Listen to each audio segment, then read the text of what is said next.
everybody, welcome back. Oh my god, it's another legacy episode of Venture Maidens. Hi, hello everybody. Oh, so exciting, so exciting. This is our second ever legacy episode. For those of you who are new, welcome in. Hey, legacy episode. So basically, this is something that we get to record every year or so, where all of the original cast members of the Fate campaign, which was our first ever Venture Maidens campaign, come back together. We get a chance to check in with each other as people, and of course also get to portray those characters. So for those of you who have been keeping up with the Favor campaign, the events of this campaign are set 10 years in the past. So everything that happened in the Fate campaign was, a direct prequel to everything that's happening in Favor. But so yeah, those characters are still here. They're still out in the world. They're still doing nonsense, and that is what we are going to explore today. So excited. And of course, our darling Brittany Quintero is back with us for this special game. It's so good to see you. And always it's just really nice to have the full gang back together.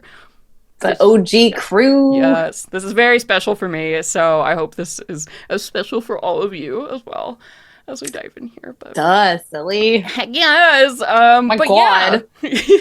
For those of you who are brand new, welcome. This may not be the best episode for you to start with, but whatever. Do what you want. We're not your moms. Venture Maidens is a D&D actual play 5th edition stream that converts to a podcast. This is a very adult themed stream, so you can always expect swearing, graphic fantasy violence, things of that nature. So we do keep some content warnings up, just in general for the show. We just keep a body horror warning up, just because, things do get bloody around here. So keep in mind that I don't anticipate any other content warnings for this episode, but you never know. So keep your eye on the chat and the podcast show notes, just to double check those. But yeah, I think that's the business. So let's do some introductions and then get the show started. So hey everybody, my name is Celeste Conowitch, and tonight I will be your dungeon master. And I am Brittany Quintero. I will be playing your moon elf warlock, Arrnodel with Bill. Hello, I'm Katie, and I'm going to be playing Fera, your tiefling sorceress. Hello, I'm Nassim, and I'm going to be playing your human monk, Sawyeh. Oh my goodness, I can't believe this. And I am Sage, and I will be your praiseworthy paladin barbarian combo, Cara Brynhilda. Praiseworthy, we'll see. We'll see what nonsense we do. My goodness. Oh man, y'all, this is so fun. This is so fun having everybody back. Oh boy. And of course, we'll get into the action of what happened last time. We'll give you guys a recap, and then, we'll check in with the world, the planes, how the mortal realm doing, 3 months after our very dramatic finale of the Fate campaign in just a moment. But before we do that, we're all back together, and we had a darling fan who made something so incredible and so amazing for us. So, Sage, do you want to say a little bit about what we're about to be unboxing here before we start? Yes. So a wonderful person in our Discord, Mac Stout, who is, has at times been one of our wonderful Arrnodel's cohort patrons. He made these incredible dolls for us. If you check out the Aoife's Arts and Crafts channel in the Venture Maidens Discord, you will see minis that he's painted. You will see all sorts of really cool makeup looks and cosplays. Mac is so talented, and he made us dolls of our characters from our Fate campaign, and they are beautiful. Yeah, so we're gonna go ahead and we're gonna unbox. So let's get this going and show off these beauties. Oh my god. I saw pictures, so I'm gonna start with the we did get a peek of these a while ago when he was first making them, and I posted it on our Instagram, which we were obsessed then, but I can't wait that it's finally here in my hands in person. Oh my god. We thought, what better opportunity for us to open these up and show them off than when we're all together to play some fucking D&D. D&D. See what we're doing. My staff. Oh my god. I opened up my little things first. Okay. I got my staff Your here. little presents. And this little pointy one. I don't know if That's your dart. That's your dart. It's my dart to motherfucking throw in the dart. asses of wolves. Oh my god! It's like, Oh, I got. it's There's like hefty a dart. There's Dart like to a the butt. couple things. Woohoo! Oh, yeah. Little pieces. Okay. Here, I got my first little The- piece. The fact that he was like, dolls aren't enough. These bitches need accessories. We need is accessories. everything. I'm just warning We everyone right know. now. I'm going to be like stabbing the knife towards the webcam. So 3D I know, whoosh, experience. Yeah. I feel threatened. Ooh, you have Rovenol actually there, the Yeah. sword. Oh, yeah. From the Lady of the Lake. Yeah, Sword of the Lake. Amazing. As seen in the Venture Maidens campaign guide, you too can wield Rovenel and all of its weird power and curses. Mine has like real like crystal rocks on my staff. Oh, yes. Ooh. What? Ooh. Okay. Oh my god! Her head came off. It pops back on Foreshadowing? really easily. Okay. Holy shit, here she is. Here she is. The Kana Lich in all her glory. Holy shit. That dress is Can Oh we my everything. talk god! You're terrifying. About how fucking undead and amazing this. Oh my god, Mac. Thank you. So cool. How do I? Okay. Yes. This. Oh, Wait. yeah. I just took mine right. There's a stand too. Ooh, you've got a cool purple stand though. My stand is gold sparkles because of course. Mine is black like Obviously. my heart. Oh, okay. I think. I beautiful. think I figured it out. Oh my god! Hold on. she's Hold so her up, hold detailed. her up, girl. I. Look at Kara, Wow. look at Sawyeh. Holy shit. She's got her mask. Oh my god. I have a hand knitted beads. Oh my god, scarf, you guys. y'all. This is so This is- cool. Is Hand this knitted? guy's- Yeah. Oh, that staff is cool as hell. Your staff of the witch.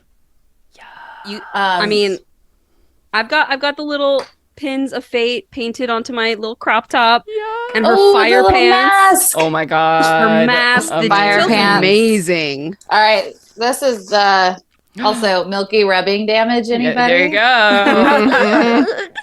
Hold on. Let me get. Tentacles. Arrnodel is not. I don't even think I have that spell anymore, though. That's okay. You gotta get it. You've got the witch staff, which gives you plenty of creepy spells.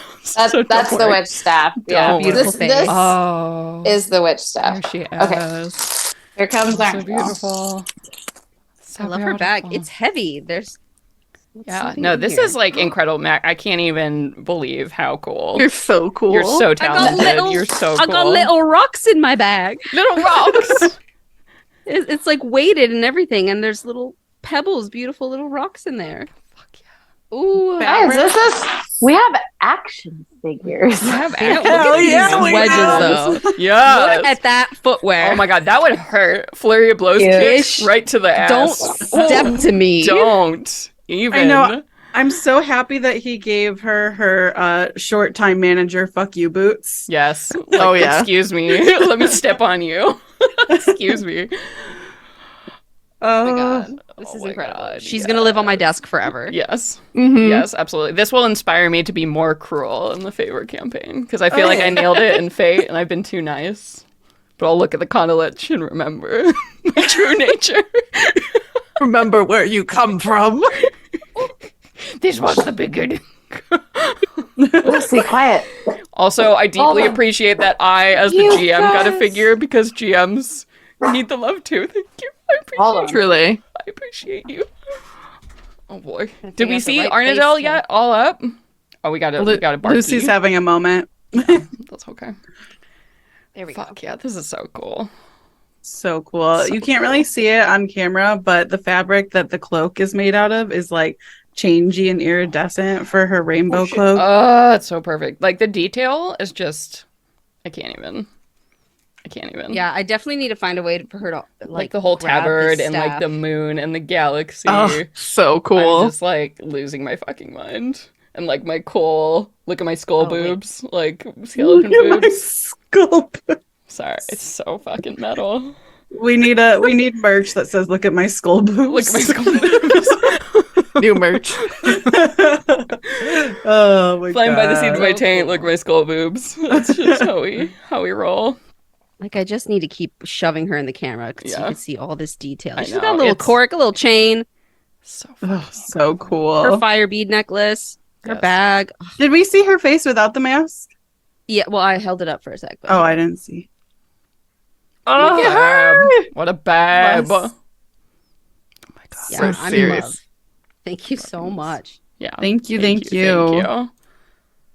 Oh my god. We have such amazing and talented fans in this community, and it blows my mind every fucking day to see what everyone in like the Discord creates. So like seriously, if you haven't joined our Discord, please do. Yes. It's just full of so many talented people who are so inspiring. Especially with all the Yeah. social media platforms in flux, like it has become, I know, my personal haven, like living on the Discord and, you know, sharing things there with a gorgeous, beautiful community of talented and lovely people. It's a good time. So please do.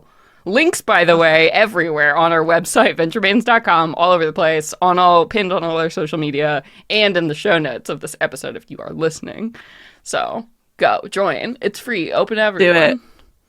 Do it. Me, Sage, and Celeste hang out there all the time and just vibe with everybody, and it's just such good feels. I lurk constantly in the spoiler episode channel because It fuels gives me you. deep life. It does. It feeds my kind of lich. So liches collect souls. I collect messages from the spoiler episode too. So that's my fodder. Do you see it, Brittany? Hold up, Arrnodel. I am so excited. I got a little emotional whenever I opened it. She's so cute. Hold on. Let me get her in her little stand. We gotta get her perfect. I know. I love there's this particular detail with her. Do you know like I forget her name in Those the ears. Incredibles? The Oh, girl, yeah. like, Violet. the little Violet. Violet. Violet.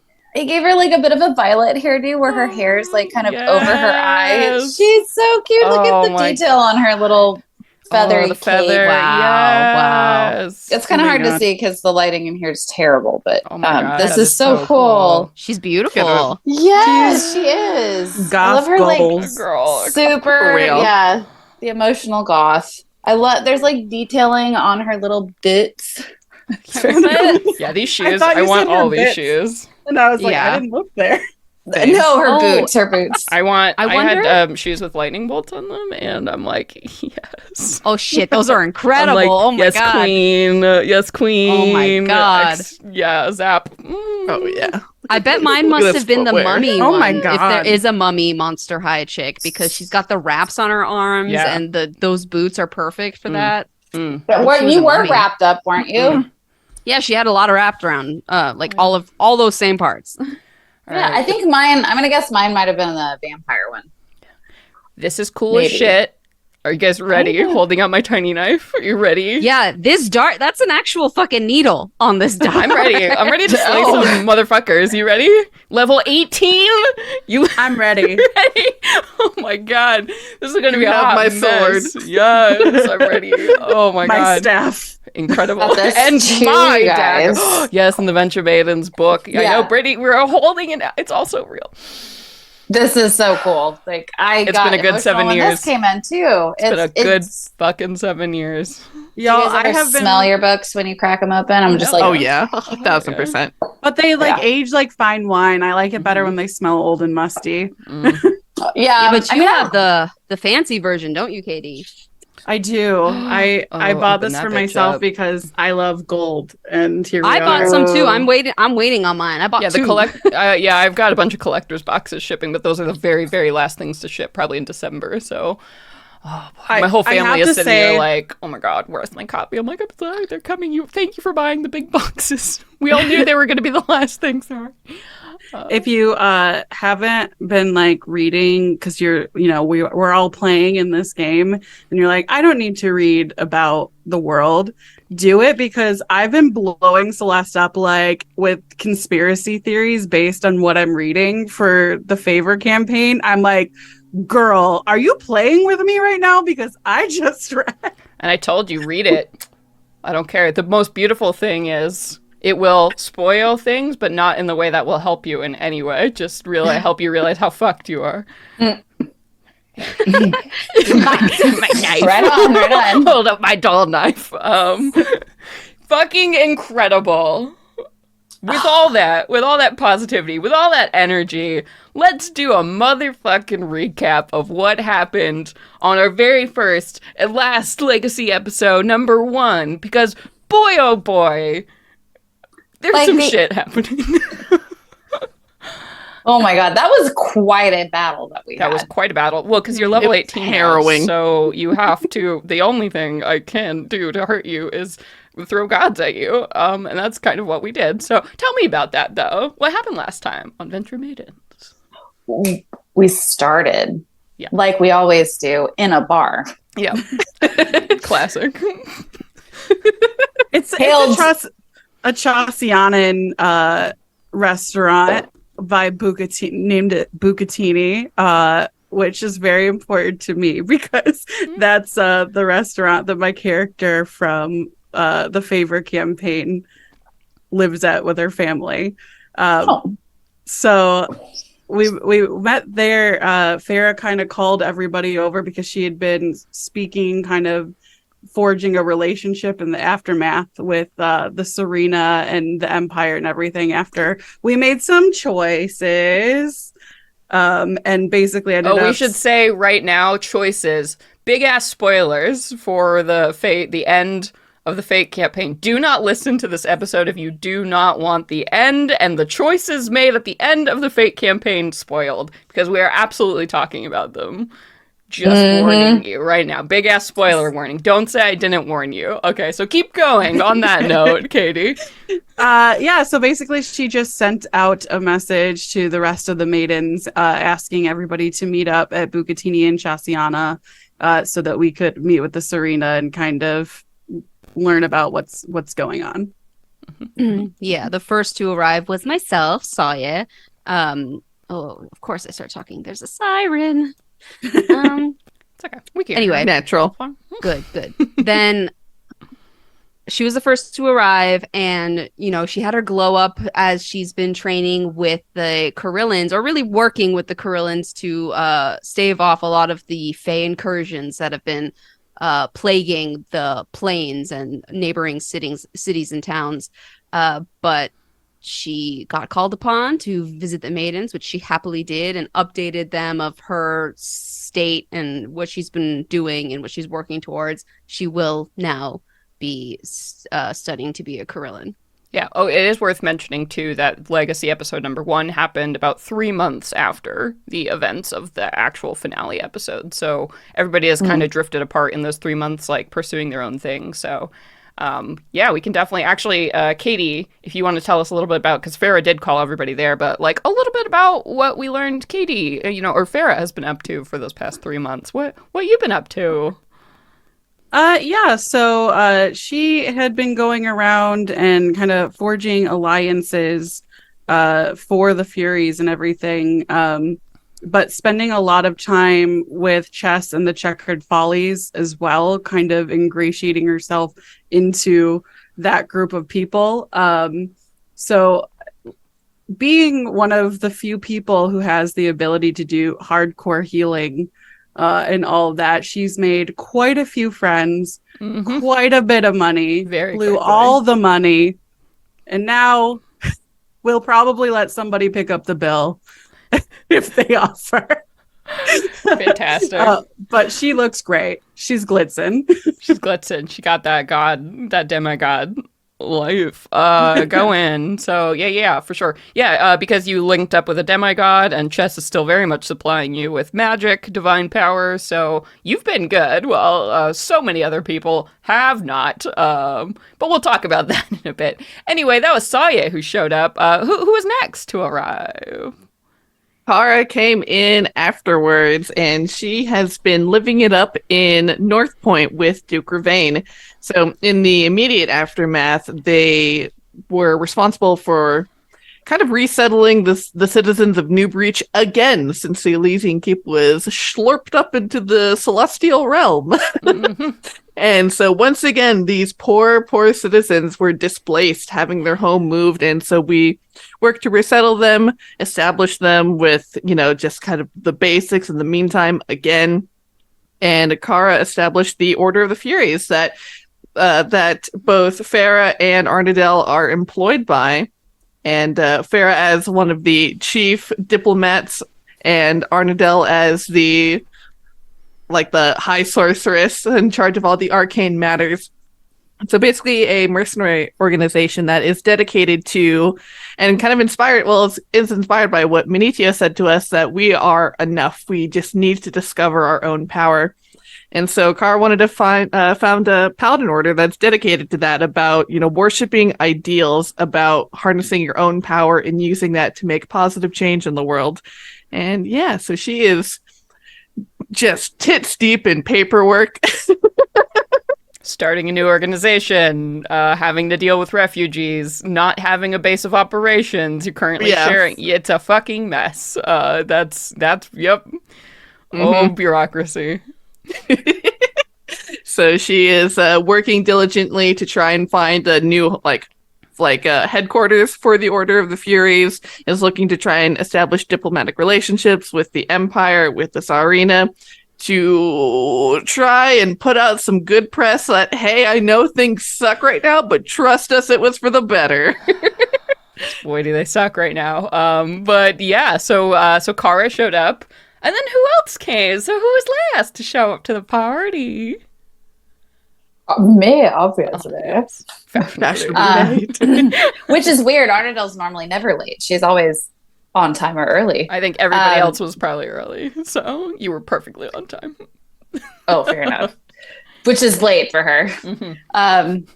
But she just doesn't like to leave or be the last one. Anyway, so yeah, she shows up and she's like, "Oh my goodness, how's it good? So good to see you guys. How are you doing?" Mm-hmm, mm-hmm. And what's Arrnodel been up to? You remember a little bit about some of the stuff the Raven Queen has you doing? Yeah, she's Arrnodel doesn't know that she's recruiting for the Raven Queen. She's kind of like blissfully in denial about that. She's just fulfilling the missions that she's been on. And also it worked out well that her time split between the Furies and all of the Raven Queen's missions that she's been going on just happened to synchronize. So she's got her time in the tower with working with Kara, and then, her off days are working for the Raven Queen, basically. Yeah. Some of those missions converge. Yeah. And and it's been, ever since the weave was broken and the gods they're all over the fucking place, or gone or absent, or maybe coming back, who knows. It's been warlock patrons have enjoyed a lot more power. So all of a sudden, when that happened, the Raven Queen, it's hotline bling, in your ear all the time, direct communication, so she's always around. Whereas before it was very hard to talk to her, but that seems to not be a problem anymore. So she's all up in your business, giving you business. I feel like I've been spending a lot more time in her realm than the material plane. Yeah. Probably starting to look like it. Yeah, slightly more shadowy every time we see Arrnodel. But anyway, yeah, so you all got together, and then what happened? So after we all had our moment to come together, kind of take the time to catch up, and Fera had revealed to us that it was in fact the Tsarina, Sariel's idea to bring us all together because she has very big, important news, which came in the form of learning about these arcane gates, which allow gods, or the avatars of gods, to be able to come into the mortal plane directly. And basically, it is a problem for the evil gods who are going to be trying to seat themselves insidiously and to make connections again with mortal kind, because, the evil ones always got to be first. Mm-hmm. Mm-hmm. And so Gidget had actually discovered one of these gates and recognized that it was of Titan make. And so Tsarni was like, "What is this? What does this mean? We need you to figure this out." Clearly, you guys are the most equipped to deal with Titan bullshit, because she's one of 5 people who knows sort of what happened with Minitios and you all. Mm-hmm. So, but it's a pretty closely guarded secret, yeah. Still, indeed. And then speak of the devil, and they shall appear. The avatar of the Fates came down and was like, Oh, you think that you can just cut us away, cut us out of your life? Well, you're Wreck my wrong. shit and just walk away. Yeah, absolutely And not. so we had a big heap in combat, and it was very cool how she used tarot cards in order to levy terrible effects and spells against us. But in the end, we managed to pull it together and defeat this avatar. Fuck yes. Cool. Pretty good summary. Anything else y'all want to say before we dive in? Yeah, I think we covered it. I think we kind of covered it. Cool. So yeah, so this episode, we are picking up exactly there. No time jumps, no nothing. We are picking up at those moments where you all are in the streets of Chasiana, where you had met, the Sarina, who had been accompanied, by the way, by Ravane, who was kind of there guarding her during this whole fight. You had all met and talked about this new problem that is facing the plains, which, of course, is one problem among many. Since the gods have disappeared, the Empire has been in complete chaos. Riots, just like wide-scale panic, the fact that clerics all of a sudden just lost their powers entirely for the most part. There are some exceptions, of course, but like it's been wide-scale panic, and the Sarina is doing everything she can just to keep her throne amidst all of this while her people are suffering. Like, cities are burning, temples, churches are being burnt across the Empire. It's absolute chaos. And in everything, this problem, these gates, these Titan-made gates have started to show up and release avatars of gods into the world, and it was enough that she had to come back, summon you all together, and be like, listen, I know we're all busy, but we have to fucking deal with this. So you had gotten that information, had that big fight. As the Avatar of Fate showed up, you defeated her, and you are standing now in these streets after all of that happened. And there are people around you panicking. Like, they saw this giant, the sky turned into this night sky in the middle of the day, and this god woman figure came down, and you had this horrible battle raining tarot cards, and it was fucking chaos. So here you are now, people finally kind of coming out of their stupor around you, like screaming, not knowing what to do, like panicking in the streets, and the four of you are standing there. I'm still lit as fuck about the amount of dice that I was able to, like the amount of damage that I was able to deal. It's good to be level 18, fighting gods. I think I'm still looking over at Kara, being like, did you fucking see that?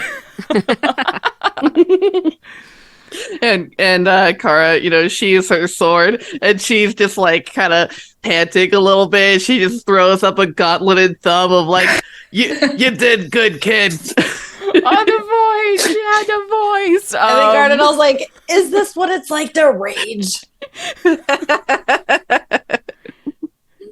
Right. I think Sawyeh is just taking stock of the scene around and what damage was done to the locals and stuff like that, and tending to them first and checking in and be like, all right, we've handled the situation. Yeah, it's please okay. go The back to danger your is homes. gone. So you looking around, actually, the fight was pretty contained in the, it was in one of these wider like city district streets. So there are some like burnt shrubbery, the park that is nearby, like Bucatini, this big like square, has some damage here, but no damage to buildings or anything. This avatar seemed very fixated on killing you all as opposed to like causing havoc.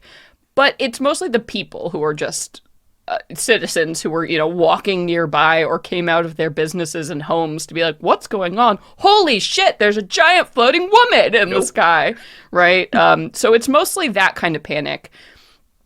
But honestly, at this point, over the last 3 months, this level of strangeness and panic, unfortunately, isn't anything new to these citizens. So as they do scream and like run and, wail in the streets, a lot of them have packed up their shit, right? They've made themselves scarce. Like, guards are starting to run in, from the soldiers, like, because it's been just one thing after another since the weave was broken. And as you're going, trying to get like the worst of the people like off of the ground, back up, like return to their places, Ravain will come out of the Bucatini, basically, where he was like guarding, the Tsarina, and he's got his hood like firmly up so people can't really see his face, and he will probably walk towards, I guess, if Kara, Fera, and Arrnodel are sort of grouped up, he'll come towards you and he's like, we need to move now. The Tsarina can't be seen here. She was never supposed to be here. Agreed. Is she safe? Is she all right? Yes, I think your friend, and he'll look at you, Fera, has volunteered to take her back to the capital. But if you're amenable, Kara, I think we all should return to North Point as soon as possible to continue this discussion. She's in good hands then. I say we make on our way. All right. If you all would come back inside, I've keyed our teleportation, circled our location. Kristoff should be able to get us back there very quickly. Assuming, of course, you all are willing to go. He looks at you, Sawyeh, Arrnodel, and Fera. Yeah, let's go. All right. Yeah, and he'll kind of like shuffle you back, into Bucatini, where you're out of like the sight there, and you see, the Tsarina is standing, pacing back and forth, and this basically like Italian restaurant lounge. And of course, the staff members of this place have also, they're keeping an eye on things from the back, but they didn't involve themselves in all of this shit going on outside. They seem actually weirdly calm about the whole thing, but whatever. That passes like through your attention as the Tsarina stands up, seeing you all, and says, I'm assuming Ravain told you about our situation, but things are clearly worse than we thought. Thank you all for listening, and I do hope that you all will be able to handle this, whatever this is. Hopefully, we will certainly go and investigate these. Have Gidget send me the whatever locations you have for known gates, and we'll head out right away. I have actually already taken the liberty of sending Gidget with one of these recovered gates to North Point, so she will rendezvous with you. Perhaps you can examine it, find some kind of clue that we missed. This whole thing is turning into a frightful mystery. Yeah, Carl. I think we're the best ones for the job. True. Indeed. Well, if there's nothing else, and you see a figure manifest in the corner, like kind of with a swirl of a cloak. You see a familiar figure dressed sort of in a troubadour's, black and white ensemble cut with red, wearing a mask. You recognize Chess. Just sort of stepped out of the corner, as he is wont to do, Fera, and like does a little bow, and says, Your Majesty. And the Tsarina will look at you all, nod one more time, and kind of take his hand, and they just disappear. You see Ravain shudder just a little when that happens. Hate when he does that. I think it's fun. Keeps you on your toes. You need that, right? Yeah, Kara looks at Ravain. Oh, yeah, go for it. Yeah, Kara looks at Ravain and is like, "Nah, I'm with you. I'll never get used to teleportation magic. And speaking of which, let's get it over with." And this could be something too. I think, Kara, you probably also have like an amulet that's kind of keyed towards the good thing about, the proper Empire locations is that now most major settlements have a teleportation circle somewhere. So you probably have an amulet that will take you back to North Point, along with Ravain as well. So this has become old hat for you at this point. As you all sort of circle up, link hands, and then Ravain will touch his amulet. And that feeling of teleportation, that elevator stomach feeling, as you're flying through reality, and then that crash, like, feeling as you just find yourself totally somewhere else. You're surrounded in, by an empty, like, red stone room. Immediately, you can feel the change in temperature, right? Because you've come from Chasiana, which is a very tropical, humid climate, towards somebody very arid and hot. Like dry desert heat. You all have been to North Point before and probably recognize it just in the feeling in the air immediately as you all land. And he looks around. Kara, I have obviously some things I need to attend to, some reports to fill out. If you wouldn't mind getting them settled. And she'll give a quick salute and will immediately show them all to the very just barren quarters of a bed. And that's and a bowl of water, and that's it. Yeah, so as a reminder, North Point, a fortress in the far northwest corner of the Empire. A fortress that is meant for, this is where soldiers go to, like, have their wills sharpened, right? Like, if you can survive training at North Point, you can survive anything, which is part of the reason recruits are sent here. So it is a military fortress. It is not by any means a cozy or nice castle. It is a working base. And right now, between the refugees crammed in here, between the soldiers that are here, and all the comings and goings as the military is being pulled to stop riots, to travel all over the place, and all now, of course, all the agents that Kara has been recruiting for the Furies, it is packed. There is no room to, like, give people their own rooms. You have probably some bunks or, like, I don't know, Kara, describe whatever your wing or area is of the Furies right now. Just give us a little taste of what we're working with in this borrowed space. Oh, definitely. Yeah, so all of, like, the new recruits of, like, the brand new, fresh to the military, doing their basic training here, they all sleep in one big, like, barracks with, like, 3 stacked bunk beds. And then it's only, like, all of the, like, titled officers who are allowed. Now, they've had to squish down to, like, 2 to a room, but they're at least a little bit more private and not filled with 30 other roommates. Yeah. So you take them, maybe, I mean, you probably have one of these quarters. Where are you putting your friends for their stay here at North Point? So she, I think between, since Kara is one of, like, the head honchos here, she does have the benefit of having her own room because, having to store private documents and sensitive information. So she definitely just, like, gets the most comfortable, just, like, of beds and cots and blankets, and she just pulls them all into the room together because we've all slept in the same room. Fera's, like, taken off, like, her very intricately embroidered coat and thrown it over her shoulder and, like, unbuttoned 3 of the buttons of her silk shirt, and she, like, throws it all down on the floor, and she's like, ugh, don't miss this shit. Are you sure that doing the right thing is the best thing for you? And everything is coated in this, like, just pervasive and ever-present layer of like, red dust. Yeah, desert dust, Mars dust, yeah. Kara's like, I've got at least something in the works for a place that's a little bit more comfortable and hospitable, but we're making do in the meantime. Are you? I mean, never mind. I just hope that the bran muffins have gotten better since we were last here. We do have good cooks now. That is, at least one great benefit.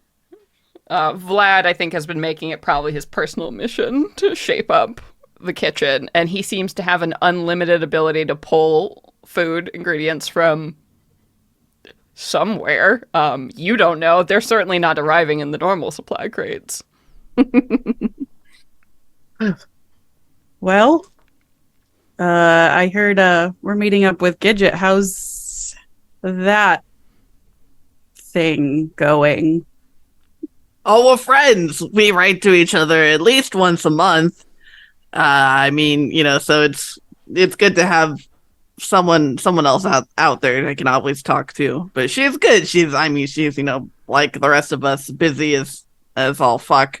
But And Isolde, is she busy with? She's here.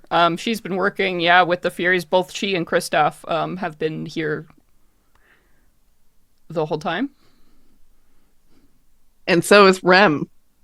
Rem currently isn't here, but Rem sure does visit a lot. Likes to pop in. Rem, yes. Rem isn't technically allied with the Furies. She's not allied with the Checkered Folly. Rem has continued to be sort of on her own side. But she drops in when needed, or when not needed sometimes. Yeah, she has made it very difficult, Kara, if you're still pursuing that. She absolutely is. Yeah, so as you haven't made much, I think, romantic ground. You're all so busy, and just Rem seems to show up at the most inopportune moments. But Isolde's still here. And So y'all been busy together. I try to find every opportunity for us to at least be working together in the same room, but it's not exactly the most romantic thing, but I don't know, like, I mean, I've got it bad for her.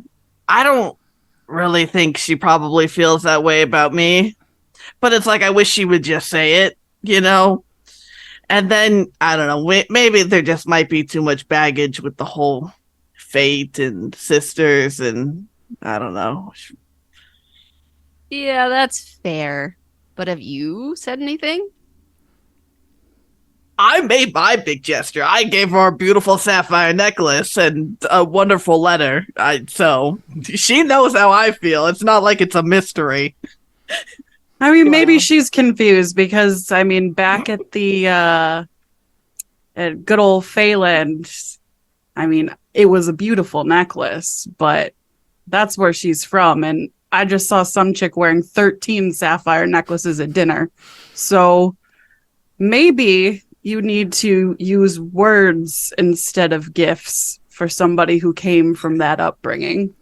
Well, I gave her a whole letter with the necklace that said exactly how I felt. But at a very difficult and tumultuous time. So I think revisiting now that things are still horrible and still insane, we forget. I don't even remember if I ate breakfast. This is the life we lead. Fair. All right, maybe it's time for she shudders a check-in. A chat. Well, we're just excited for you and to be here, and obviously we want to catch up and everything, but I think it's a good sign that if she's willing to hang out and work this much with you one-on-one in the same room while her ex is coming to visit every so often, that's still a positive thing. She's probably just taking her time to make you feel normal. Yeah. She nods at that. You can tell she feels a little bit bolstered by that. And then she will start leading you all down towards the workshop where she would very much anticipate Gidget to be. Yeah.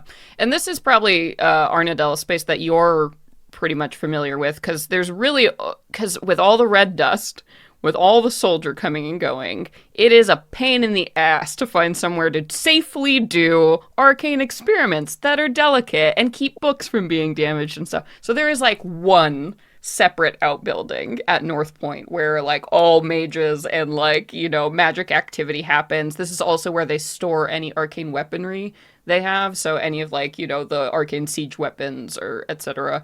So this is somewhere you would be familiar with. It's cramped. It's not anywhere near as nice as the tower you once had access to at the Elysium Keep, but it's serviceable. They've got an ever-growing library and all the components you might need. You've made sure, I'm sure, to set up the alchemical laboratories and actually make sure this, because when you got there, I imagine it was not up to your standards. So do you want to describe maybe a little bit about this building or a workshop that you've set up that Gidget might be feel at home to do her research in? Oh yeah, I would have definitely made sure that it's sealed to keep all of that wind and dust out. And I feel like it's probably slightly underground. Yeah, probably the only way to really keep it, and also to maintain temperature control too. Mm-hmm. Yeah, kind of seller vibes. Yeah. And then definitely the type of, just fall. I probably would have consulted with Kara as well about the right kind of stones to like minimize vibration, shifting, like all the things just so that it's like, and then I think I would have probably convinced whoever's in charge at this that they like, or maybe even shared some of my own money to pay for proper cleaning. Yeah. So that would be Ravain technically is like the Duke and leader of North Point, and Kara is like, a borrowed. She's basically renting space in here. So any major changes to the property, you've had to deal with Ravain. And that has been very awkward, which is one of the reasons I think the Furies are very much looking for their own space. Because it's like, hi, I want a magical laboratory and stuff. And Ravain's like, is that really important? And then you're like, yes, absolutely. It is. And he Ravain, goes, yes, it is. You need a magical laboratory. That is part of the military. Okay. And then I would make sure that there are regular services, caravans for inventory. Things are properly stocked. There's a list in case Gidget needs anything specific. Yeah. It is important to the military. Yeah. And you have, yes, and that continues to be a source of frustration. I feel like every month, if you're helping Kara fill out, the requisition forms or whatever it is, and he's just like, oh my God, there are people rioting in the streets. Potion stuff. Okay. That's the vibe that is constantly happening. It makes me want to make a potion to use on him to make a point. Listen. Didn't you love that? You healed your arm twice as fast. Get over it. Yeah. It's been okay, but it's still difficult months and months later. So yeah, do you want to all head over to that building and rendezvous with Gidget? Oh yeah. Cool. All right, I'm gonna grab another drink and then we'll do that. But welcome to North Point, babes. Yay! Thanks for the welcome. It's terrible. The stinking audio paused again for a second and it was like, do you want to use your phone? And my phone was not connected, was not near it. And it Weird. So it's going to be a little 5-second delay. Hopefully it doesn't do that again. Ugh, technology is saying no today. When it comes to editing, it's really not a big deal at all. I'm just annoyed this fucking microphone that I bought isn't working. That is fucking annoying. Yeah. It works. I could use it on GarageBand. You know what? It's because I don't have a computer. I just have a dumb iPad. The iPad can't split that stuff the way a computer can. Yeah. Like I don't even have an option to like pick what input and output my sound is using. Ooh. So weird. That's an old. It is strange. Well, now iPads, like the newer iPads, do have RAM and they're basically little computers. This is like pre that. I bought this iPad in 2016. It's old. I have an iPad about that old. Yeah. Oh, hell yeah. All right. So you all like walk across this very dusty like courtyard on the way out, and right now it's actually pretty quiet around North Point.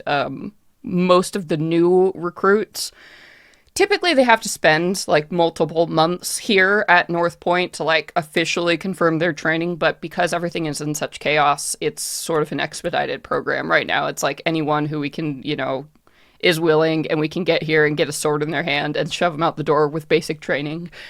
That's basically where the Empire is at right now. Between the Fae starting to attack more and more and like all the problems that is causing versus their own people like rebelling at this moment, it's just the worst. So currently in between like those big waves, big camps, so where you would normally see kind of fresh-faced recruits, newly sunburned, like trying to fight out in this courtyard, it is currently actually very empty. So you can cross your way there and just the heat as you step out here bakes down on you and reflecting on all of the stone. In the air itself, it shimmers, just the heat mirage around this place. But when you make your way towards this very long and kind of ugly looking warehouse building with no windows or anything, so the light can actually be controlled, as you step inside, Oh, the coolness of this space. Arrnodel has worked with Ravane and Kara to ensure that this space is sealed and temperature controlled, and where you're entering is just the first level of this. And it's kind of like a reverse wizard's tower, right? You keep going down and down to lower floors. But on this top level here, you can see the big, like, trebuchets and ballista that actually get loaded up with, like, arcane bolts and all kinds of weird alchemical weapons of war here. And you wind your way around these stairs going down and down, and the relief from the heat and the sun is just palpable as you continue. And you make your way to Arrnodel's kind of main workshop space. So, what does this look like? Is it personalized at all? What do we see? It's your wizard tower room. Well, I kind of, I mean, it's decorated in a tasteful and efficient, very little, only necessary furniture touches the ground. Yes. I do not have a bunch of knickknacks, no clutter. Everything's very organized. It has a very specific space, immaculately cleaned. I probably made some kind of spell to propel dust and shit like that, that I shared with with Gidget's thing. And I guess, we've been kind of busy, so I haven't really been here as often as I would normally be, just having to run all over the place. So it's, when you can tell somebody hasn't been in a room in a while. Yeah. Yeah. It's maybe a little like that. Yeah. But I just like come in. I'm like, all right, you can there's the coat hooks if you guys want to put your things. Just don't put it on the ground. Nothing touches the ground, okay? Yeah. I think as you get in and, you're like, here's the hooks, and you're like, ooh, back in my space. It's probably even worse for you this moment when you realize, oh, something is wrong as you're looking around here, and you immediately hear a bunch of chattering. Like multiple voices talking very rapidly in Gnomish to one another in the space, and you smell something. You're like, oil? Like, what? And you're looking out, and there's like a canvas tarp that's just been thrown on the floor, and there are tools fucking everywhere, like just gears and like, boxes, wrenches, and you see your old friend Gidget. So Gnome stands about 3.5 feet tall. She's got her big, like, signature goggles pushed back on her head. You can see her pink hair is, like, a little bit greasy, like she's been, working overtime. And she's wearing now this, like, very cool-looking coat, like, very sharply trimmed, with, like, gold and some... She got a glow up for sure. It reminds you very much of, like, what you've seen Empire guards kind of wear in Phelan. As she is looking, and she's, but she's still got the open, like, shirt underneath the sweat, like, from up above, and she's arguing with these two younger gnomes who look just terrified of what she is saying. Oh, she's clearly giving them some kind of instructions, and she keeps pointing at this thing, that has been wheeled in here on, like, kind of rollies. It looks like this just round circle, this round iron circle that has all of these strange alien etchings in it and all kinds of weird shit, and they're looking at it. So people are in your space, and they have brought a mess. Well, I'm gonna I think you guys all see my look of panic and fresh, like, horror, like, oh my god, what the hell is going on? But then, of course, I'm gonna be diplomatic and just be like, okay, I'm gonna compose myself and be like, oh, Gidget, it's so good to see you. Just turn around, you say her name, and she, like, looks and just goes wide-eyed, seeing you all, oh my, it's all of you. Oh my, how are you? Oh my god. And she, like, wipes some oil, like, off on her hands and, like, runs over on her nice coat and runs over for hugs. Oh yeah, Sawyeh lifts her up into the air. Oh, it's so good to see you. You're all alive and well. It's so good to see you too. You look amazing. Your hair is incredible as ever. Look at you. Thank you. Big boss lady. Yeah, the Serena has been very generous, funding my research and working in the capital, and just so much has changed. And Fera, you're gorgeous. She runs at you and hugs you. Your knees. guess. Fera's just like tenses up for a second and like pats her on the back, and she like looks down at that silk shirt that is now fully goobed, and she's like, "Hey, you! Oh, I missed you. We should catch up over dinner." Yeah. Oh, and Kara, hey, good to see you in person. Yeah, and Kara, of course, lifts an arm for Gidget to like tuck under and wraps her up in her big heavy arms, and was like, I just received your last letter. Post real fucking slow, but glad to see you're alive and well. Yeah, it's good to see you're doing well. And she'll, lean up and like kiss you on the cheek and kind of punch you on the shoulder. Very friendly. And yeah, sort of back away. And yeah, the Post, among many other things, has suffered considerably in the events, obviously going around the plains. It's actually one of those designs I'm working on. We're thinking of kind of a new construct system or some kind of like rail-based transit to cross the Empire. But I'm sorry, what are you all doing here? I don't totally just lost track of what's going. Oh yes, right, this. She points at this gate. Well, it's really good to see you. Obviously some shit is happening. So what do you all know? I suppose let's start there. Well, we just teleported here because we just this Terra lady tried to smack us down, but we sent her packing out of Chasiana. It was an avatar of a god. Terra lady doesn't quite cover it. She beat the snot out of us. So we'd like to get to the bottom of this. So you actually saw one of these avatars appear. What happened? What did you see? Was there a gate nearby, or some kind of visual, auditory? Explain everything. I'll note all of the specifics that Gidget's asking, and then, like in the arcane terms, let's sciencey. Interesting. So it appears the avatars don't actually need to be anywhere near the gates that summon them, unless there was, of course, a gate in Chasiana. Did you notice any kind of gate or anything nearby? Well, it seemed like she was coming out of the sky. So she just appeared like a rift. A bit, yeah. The sky darkened, and we could see all the galaxies. I mean, that might have also been an effect that she had. It might not have anything to do with how she got here. Well, your guess is as good as mine. That's not good. If they just seem to be able to appear, it doesn't seem like they need to actually travel through the gate in any way. Unless, unless she traveled through one and teleported immediately to find us, because she was gunning specifically for us. Mm-hmm. An avatar of fate? I can't imagine why. Mm-hmm. But the Tsarina had called us here because of the thing that you found, and so... Can I ask why we are not simply finding a way to smash the shit out of all of these? Yes, we can. You two, why don't you go, take a break? She yells at her sort of assistant.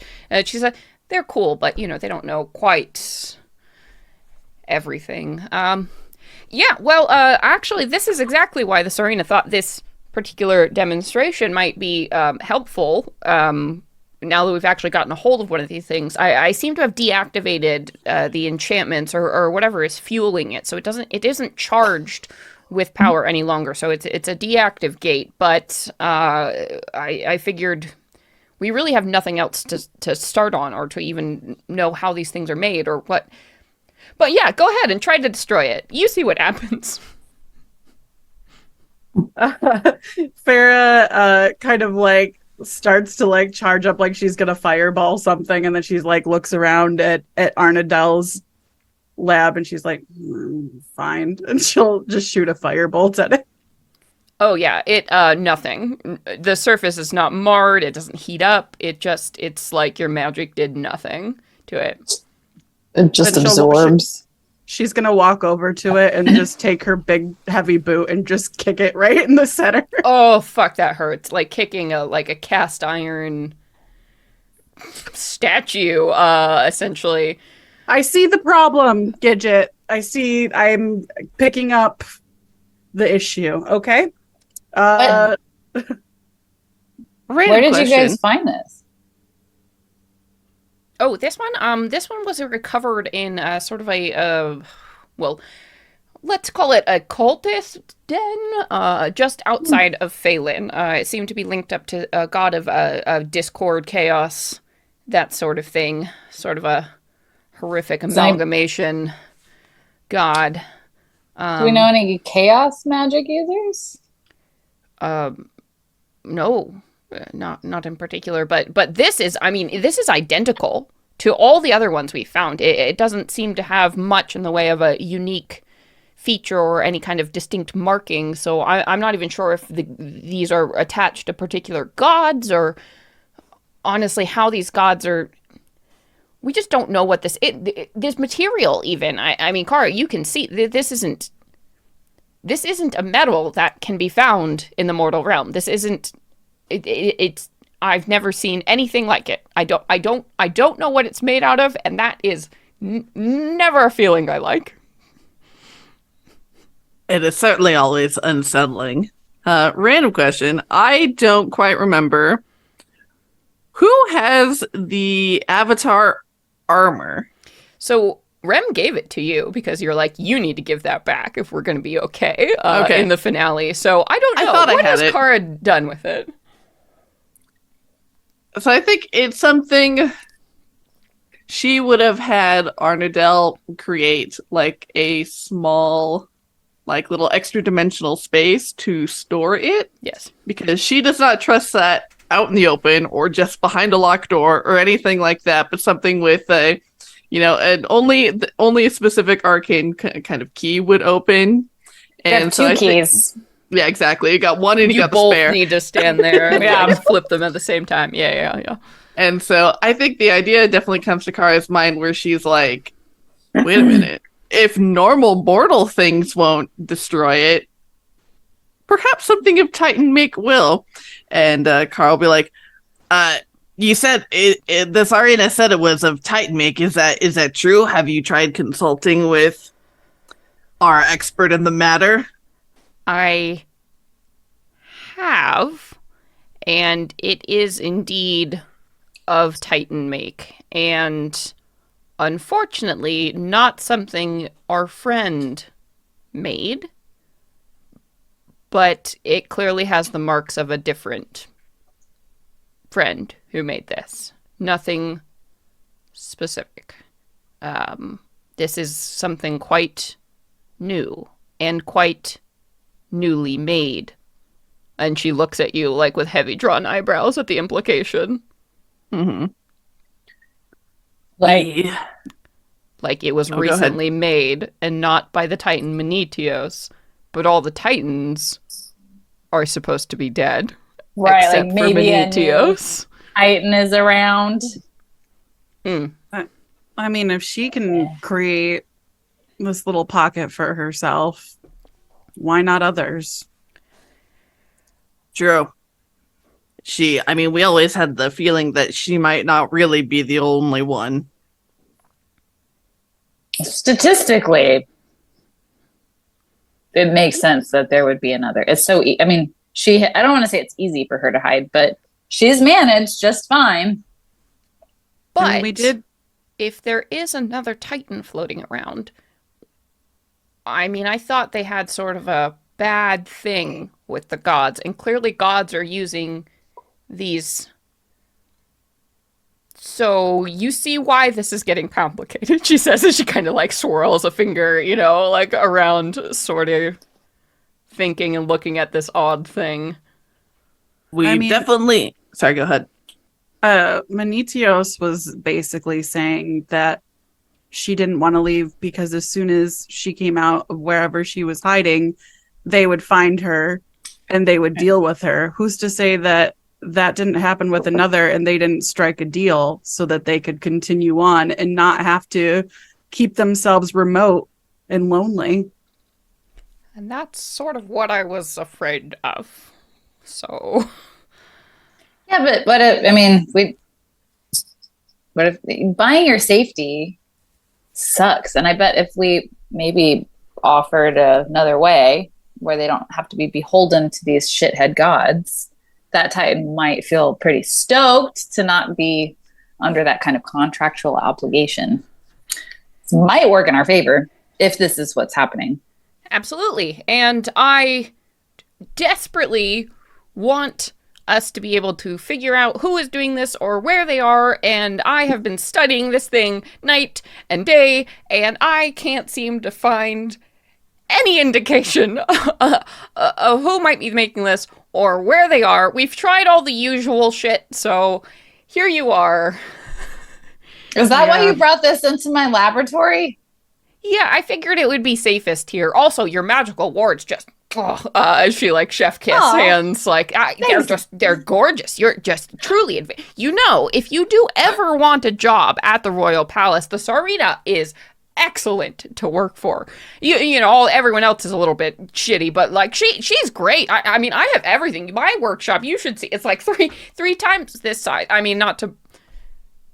I have been in and out. I've been very busy. It's but no. And by the way, Arrnodel was very like flattered with Gidget's like compliments on her words. She's like, oh, completely forgot about her. You'll have to tell me sometime about the magical like triangulation. If we could get to some seal, like nerd, chill talk nerd to you as much as Oh yeah, I got sketches. I can definitely send those to you. Love to see those. Yeah. I just love the imagery of the two magic nerds and the magic like sunglasses sorcerer. I was born this way. Just sorry, like I'm too fucking cool for this conversation. Like I just feel it. I just go with my gut. Listen, the magic's in my heart. What do you want? it's been this way. It's just been easy, Oh, you mean this thing? Anyway, I figured I'd bring it here and show it to you all, and hopefully you all can figure out something about this that I haven't. I feel like you need to figure out what that is on the inside of your eyelids and go sleep, because I don't think you've done that in a while. Yeah, no, it's been a lot of gnomish coffee, and you really haven't had coffee till you've had gnomish coffee. Kari knows. Oh, truly. I mean, go catch some shut eye. You can take my room. It's the biggest bed. I appreciate that. Yeah, it's a little tighter around here than I remember, but I'm not that I'm complaining. Where did you say you collected this gate from? Oh, so it was like a den, one of the raids that's been happening like right outside Feylin. It's been horrible. I think, at least they've got a border there in Feylin around, but like the refugees building up around the city and all of these mercenary camps that have started to appear. And I mean, the raids coming down from, the new Bastards Breach, not New Breach. It's been a lot. So it was just one of those places they had taken over. Luckily, I don't think this gate was actually used yet to bring someone over, so I was able to get to it and deactivate it before anything happened, but you never know. These things are popping up all over the Empire. You did say that you had removed all charge from it. Did you tell us what it's charged with? No, it was raw power. Again, that's why this is so frustrating, because usually when you look at a magic something, you can get a signature, you can get some kind of anything. Well, I want to look at it with detect magic. Yeah, I mean, there's some residual magic still on there. Maybe you can make sense of it, but it's not like anything I've seen Did you remove this from like a pedestal or some kind of stand? You know what I mean? Like, sometimes that's where you plug it in. It wasn't attached to any kind of power source. It was just sort of there in this floating room. So whatever that power was, it must have been imbued at its creation. So it could be just dropped anywhere. But also the thing is heavy. So I have no idea how they were able to just get it into the middle of this camp, this den with no one seeing. It the whole thing does not make a lot of sense. Yeah, that's what I'm still curious about. How did you get it out of this camp? Did you sneak it out? Magic. Did you so the camp Magic. is still there. Do you know if they're aware that this happened? They must be. Oh, I mean, in the camp, yeah, all the cultists, They raided. the soldiers, they're dead now, or a lot of them. They didn't seem to have a lot of answers, or, I assumed the Sawyeh did her best to get answers out of them, but nothing came of that. And she gives you, like, a sort of a dark look, like, oh, for sure, the Empire took these people, and oh, for sure, they tortured them to try to get some information, and for sure they weren't able to get anything. So they either didn't know it, or they were able to somehow hide it. So what's the status of this camp now? Is it gone? Oh, it's gone. It's gone. They're all dead, I assume. Did you guys like procure anything else from the camp?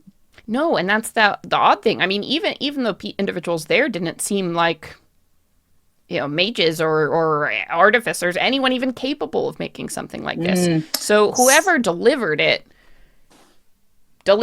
and seems to have left, is my best guess. Mm-hmm. Or like, yeah.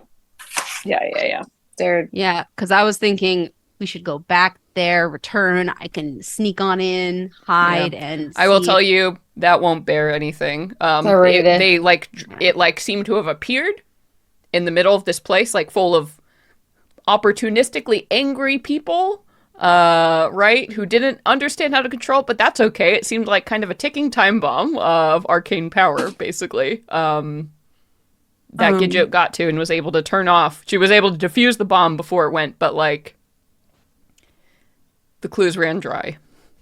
When we were back in the Kronos Desert and we got transported back in the past, did we see, I know that this is supposed to be like newly created, but did we see anything at all similar to this, or like find any information that would have been like, this is like a possibility of one of these titans who this would be down their alley? So you would kind of recognize the vibe of it. It's like, right, when you look at anything like from ancient Greece, you can be like, that statue or that pot or whatever, it's in that style, right? Like that, you aesthetically see those connections, and maybe even some of the symbols like you would recognize from the Titan language, but not in a way that like this, whoever made this seems to have intentionally not personalized it in any way. So I will say, you all have very powerful magical allies and friends you could call on to potentially get more information, but physical investigation doesn't seem to be bearing a lot of fruit. Unless you try something clever. You guys are level 18, so I just want to remind you all the allies you have, all the people you know, all the spells you have, like... Well, I was gonna do like... Because I'm like, would you know, like, would you say cast iron, or if the metal's not up, what's identifiable? Right, it's some kind of alien metal. Who do we know? Well, I know Persona. That was, yeah. So I think my first instinct is she wants a nice meditation session, a good bath to connect with Persona and ask some questions. Sure. Yeah, and we can plan out too, because I figured there'd probably be a couple different scenes that we have, going on here as we talk to people. So actually, all of you talk and plan how you want to go about investigating. Yeah. Anytime. Am I still? Wait a second. Am I in good terms with Bartleby? I think we left kind of respecting each other. You are all on very odd terms. No, the last time you saw Bartleby, he tried to kill you all. I still believe. Oh no, you rendezvoused. Nope, you went back and you helped him out. Yeah, he's we okay. like kind of like I begrudgingly kind of I'm like not I don't hate him. Yeah. He's still anymore. You don't know where he is now. He might still be in Chasiana. That was the last place, you did basically a favor for him. But do keep in mind. He's a knowledge demon. He owes me. So I don't know if he would consider that because he helped you all. He would still always want something for anything he gives you. The score was settled because he helped you for the Duke to get some information. So your score is settled. But if you want to call on him and make a deal, I mean, he's a demon, baby. Like, he'll always take. I'm not making a fucking deal with him. Okay, well, then you can't use him. Oh. What are you going to trade? That's going to be the first thing he's going to ask you. I got shit. Yeah. Or what are we willing to do for that information? Mm-hmm. So I think Kara's first idea is to go and get at least like a gauntlet from the avatar and slip it on, and then just like try punching it with all of her fury, because she figures the only thing that's going to like much like a diamond, the only thing that is going to affect Titan technology is something of Titan technology. Mm-hmm. And I will say that experiment is quick and it does hurt it. It does hurt it, but the avatar glove seems to be damaged just as much by hitting this thing as it. So you see like the normal wear and tear, it's like, oh shit. So like two different Titan-made things hitting Titan-made things. It's just like normal things hitting each other, right? You've gotten this very hard metal gauntlet, slamming it against this very hard metal surface. Both of them kind of get chipped in this process. So whatever these metals are, they might be the same. And then Kara will definitely turn to Sawyeh and be like, I hope you still have those knuckle dusters. They might come in handy again. I'm sure I do. Absolutely do. Yeah. You need to pummel some goddamn gates. You could probably do that if you could find where they are and where they appear. That seems to be the big problem. I think Fera would probably, it seems like Manitios has already been chatted up pretty much for what she knows. Yeah. So I think that probably her first instinct would go and speak with Chess and see if he has heard anything, because we know 2 demigods at this point. I feel like there are many more out there, and they might have connections to these things if their fucking parents are showing up on the mortal plane. Not a bad idea. I mean, I could ask the Raven Queen, but she's been kind of far away from things for a while. She's getting closer and closer, it seems like, to the mortal realm. She's very present. You could certainly give her a direct line if you wanted. It's getting easier and easier with each passing day. Are we like becoming buddies? I don't know. Are you? You've met her. Yeah, I don't know. I remember she's young and you are just certainly been locked away. You are certainly becoming her right-hand person. Well, I'm not. I'd say we're close. She used my body. Yeah, I'm not sure. It's kind of like being, friends with like an alien, right? That like her mind and everything is so unhuman that it's not like you're ever going to be, gal pals or like human friends. It might feel like sometimes she cares for you, but then she'll do something so strange that you're like, I don't know. I'm cool with it. Yeah. Yeah. And I'm in whatever definition that is close. We're I'm close. not sure if she's capable of feeling like human love or friendship or warmth, but Elven, baby. Some kind of yeah, I mean, even elven humanoid friendship, warmth. She's hasn't had normal mortal emotions for a very long time, if she ever really did have them. Fair enough. Yeah, I think it's worth that. She might know something or can send us in the direction of the right person. Like it's a free call in, Yeah. essentially. Yeah. I can do it right now. Close enough that you could do that. Yeah. Cool. All right. So we have Call to the Raven Queen. We've got Talking to Chess. We've got Talking to Persona. Kara, did you have anyone? Not in particular, other than her just trying to see if other things of Titan make will affect it, because then that gives us already a pretty big clue. Cool. Who do we want to talk to first? Well, I can just call I would imagine that I use Alistair Fitzpatrick to like phone the Raven Queen. Totally. Well, because I can just do it right now. Yeah, you have that rad familiar power where you can like talk with his voice, and he can just like, whoop, and he's kind of already, he can transition into that bird sort of half spirit raven state anyway as needed. So I think as I transform more, he does too. He's like half bird, half dragon at this point. Yeah. Very much so. Yeah, very like black raven dragon vibes. And as he's growing up and you're coming into your power, he's looking a little less goofy, a little bit more like, oh, it's like working for him somehow. Do you want? So I just. I was going to ask, do you want to go get cheese before we have this conversation, Brittany? No, I'll get cheese. I'll get cheese in a second. All right, cool. Do you want to call in view of everyone else, or do you want to do your own private? No, I think everybody. I'll let her know that she's on speakerphone. Okay.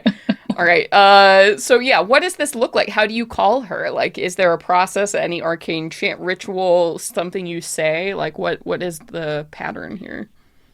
So initially it used to be like a whole ass ritual thing. Yeah. And because it's been happening, because she's been calling me so much, I'm like, a lot. I'm just like, I just sit on the ground, cross my legs, put Alistair Fitzpatrick on my knees, and he knows the drill now too. And so I just sit. It kind of looks like I'm meditating, and then I tilt my head back a little bit and my eyes go white. And I've developed the ability that she kind of had with her ravens, where like my mouth doesn't move. It's just like a speaker. Yeah. So we're just, you can hear her, and it's just like I open my mouth like in Lilo and Stitch, and then, Elvis comes out. Okay. And so all of you, because, Arrnodel sits down and starts doing this, I think you all would notice this. Arrnodel, it's become old hat for you. So, or maybe you don't even see it now that, you're in the conversation. But I think actually you all feel it first. Like there's this pressure that mounts in all of your ears, like, when you're going up to a high elevation, and then the temperature in the room drops significantly, like 5-10 degrees, like as this kind of chill creeps across your skin.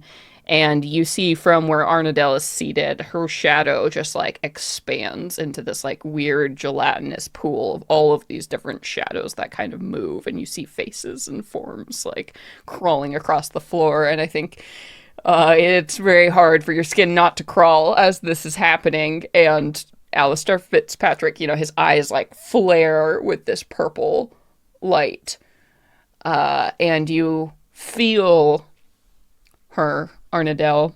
She is listening. Hello.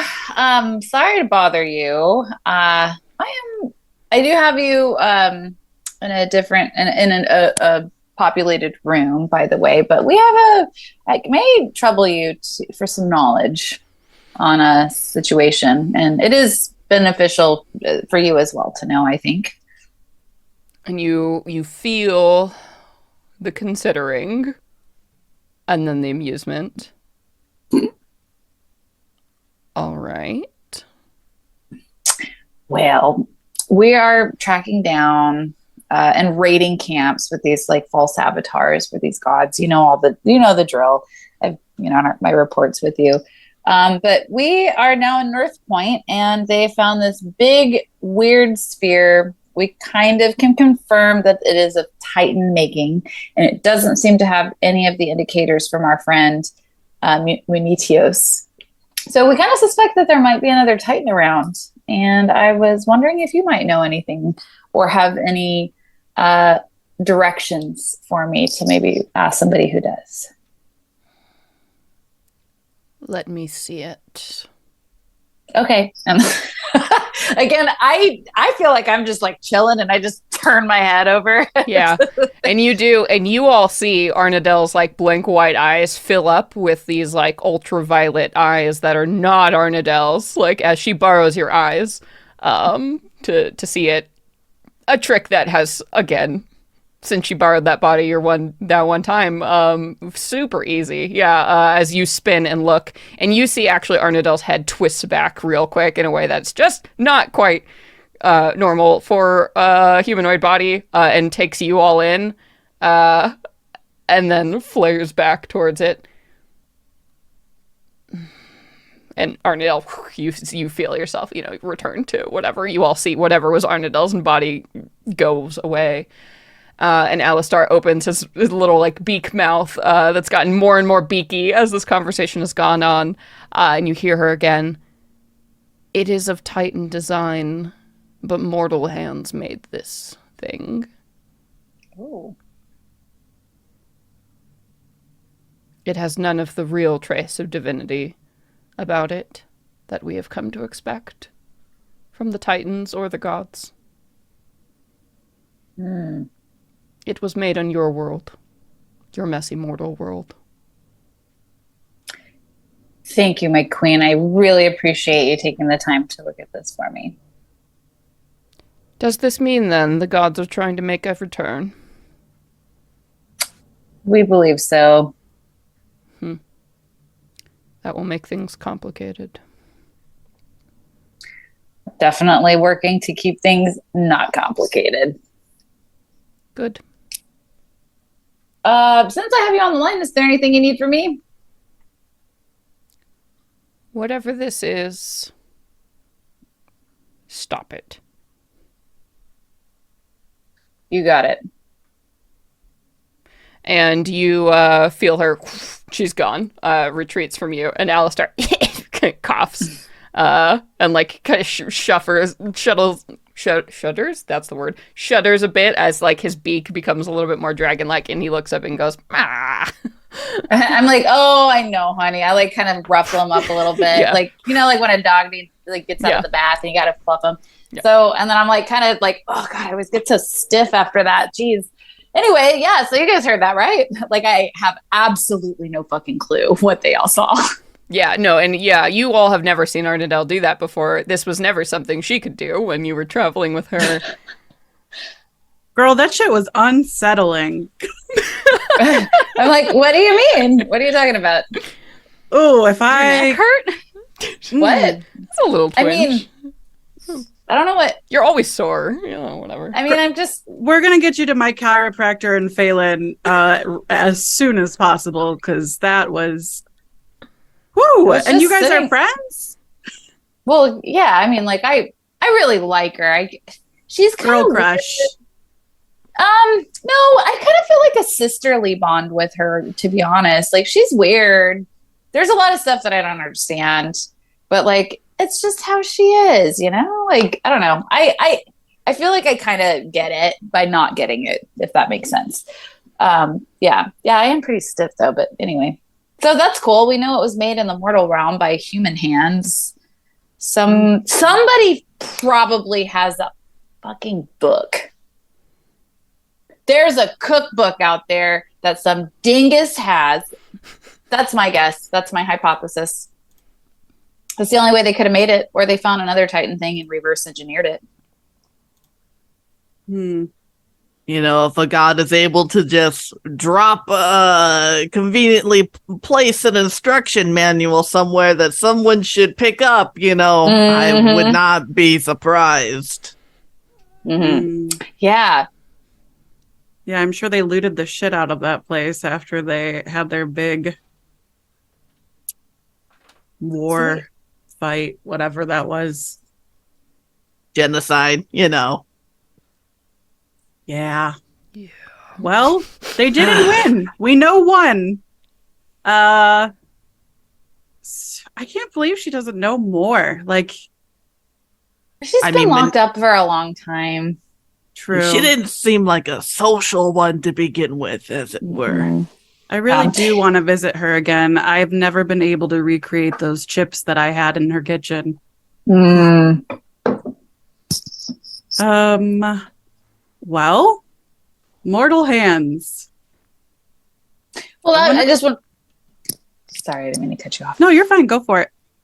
Well, I figured like since I could just call her up right here, where we have a couple leads, and were we traveling to one of those? I like chess. For him, I don't. He just shows up. He has a way of just being able to show up wherever you at. I mean, y'all saw him in the corner. That's just like daily. Doesn't even fucking scare me anymore. Does he always show up in the shadows, or does he ever just kind of appear in broad daylight? It's pretty much always a dark corner, even if there is broad daylight. I don't know. He just kind of like saunters out. I don't know. Damn. Maybe it's just like these past few months, but it's kind of sexy. I don't. I mean, I'm into it. That sounds awesome. Did you want to get his perspective on this? Oh, sure.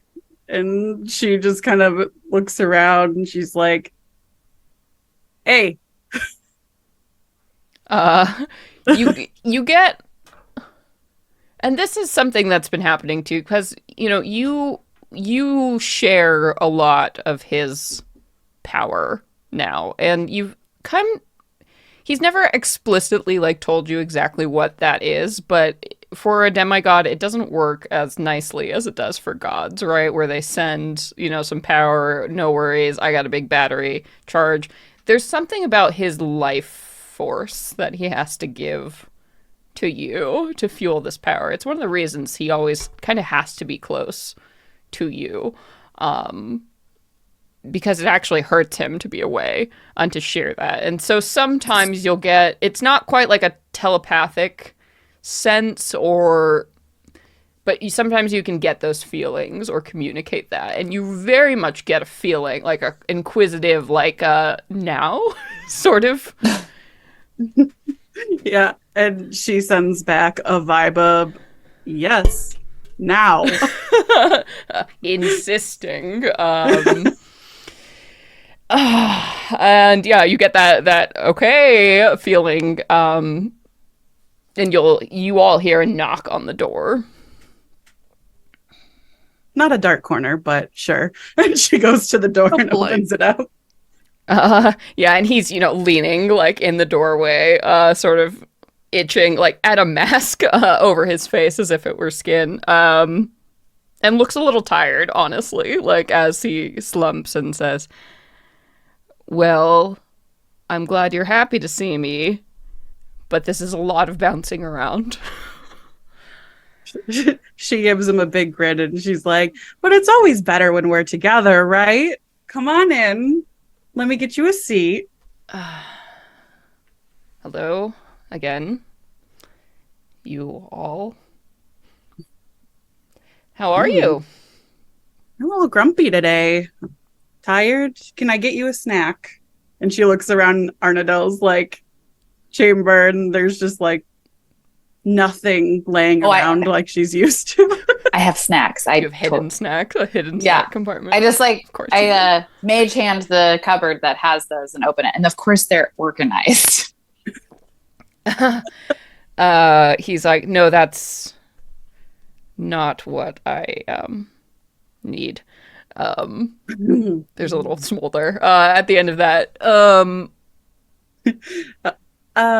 We could take care of that later. But right now, I want to now quickly ask you some questions because as your friend, it is my job to take care of your needs. So, there, as you know, have been these people popping up through these gates, as we experienced. Here's one. I don't know if you've gotten to fully seen one yet, but definitely Titan build, metal we can identify, but apparently it's made in the mortal realm. And considering the fact that gods are coming through these, and you and Rem may have some kind of contact knowledge. I don't know if you guys are in the know of anything as to how these could be crafted and brought here or what. I'm just deeply confused, and I really tried to blow it up and it didn't work. Now I'm mad. He sort of stands up and looks at it and tilts his head in a way that you've grown to know is sort of, he's bored, as he looks at it. Well, this sort of thing isn't exactly my specialty. But you did mention our darling Rem, and I might remind you that who follows our darling Rem around, perhaps a seer might be able to help you with this. I don't know. Do you know where they're at lately, or? If you want to open that can of worms, I can get Rem a message. I But do I'm love a not can of worms. here to deal with the fallout of that. I'll deal with that, please. Jess, if you could take a message asking for Rem and specifically Mila's expertise in this matter. Oh, I think she'll be quite delighted to hear that Kara wants to see her here. Kara shakes her head, already feeling the snottiness of the, oh, you need something from me? How fun!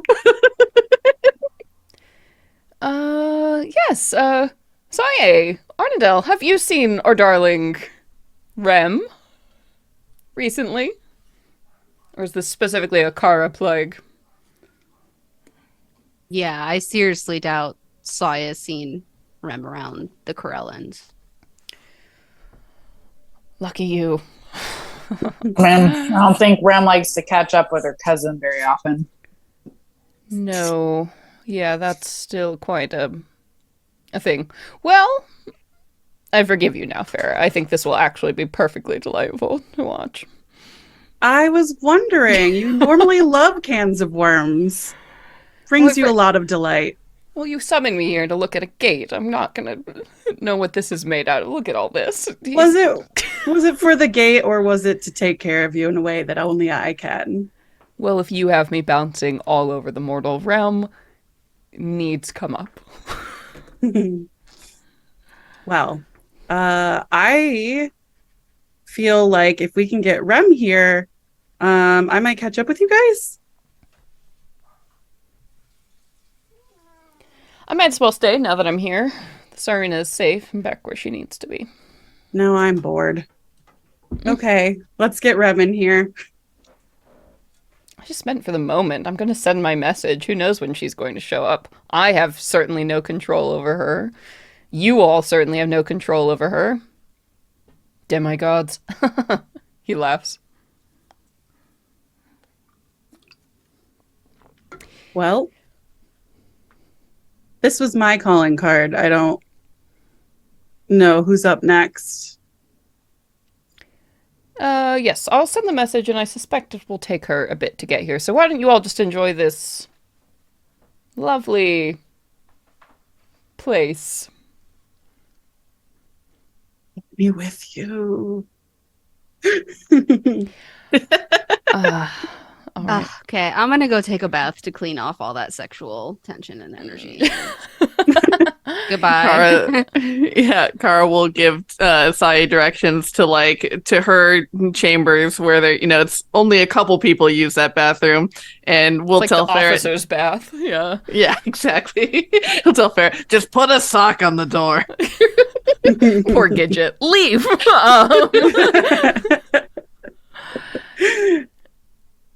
I'm probably already busying myself with cleaning up. Yeah. Oh God, the tools, the gnomes. They left their tools. Just The gnomes. you knew. You have all these flashbacks of the Wizard's Tower. Working with Whizband and Gidget in their workshops, at the Elysium Keep, and you're like, God, these people.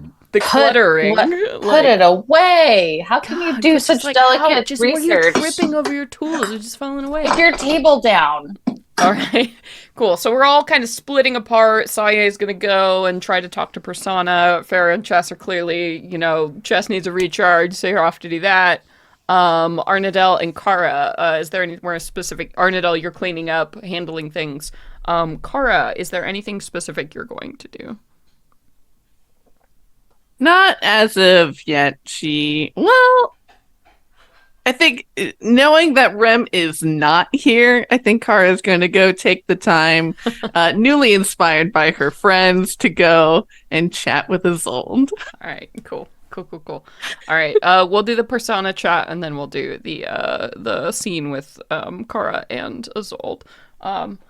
Fera and Chess go off to do their thing. Kara, you head towards Isolde's quarters, where she's probably actually working with Kristoff right now. They sort of have a thankfully they seem very experienced with the bureaucracy of running a lot of this stuff, so whereas you can do a lot of like the face stuff and actually meet with people and travel around a lot, they primarily spend their time holding down all of the management on the back end. So it's been really nice having their experience to be able to help build out the order, and also working with both Duke Finn and Duchess Almathea to like secure your new construction space, and get a hold of all of this, and get the proper permits working within the Empire, and all of this shit that you're dealing with right now in the middle of this just fucking chaos.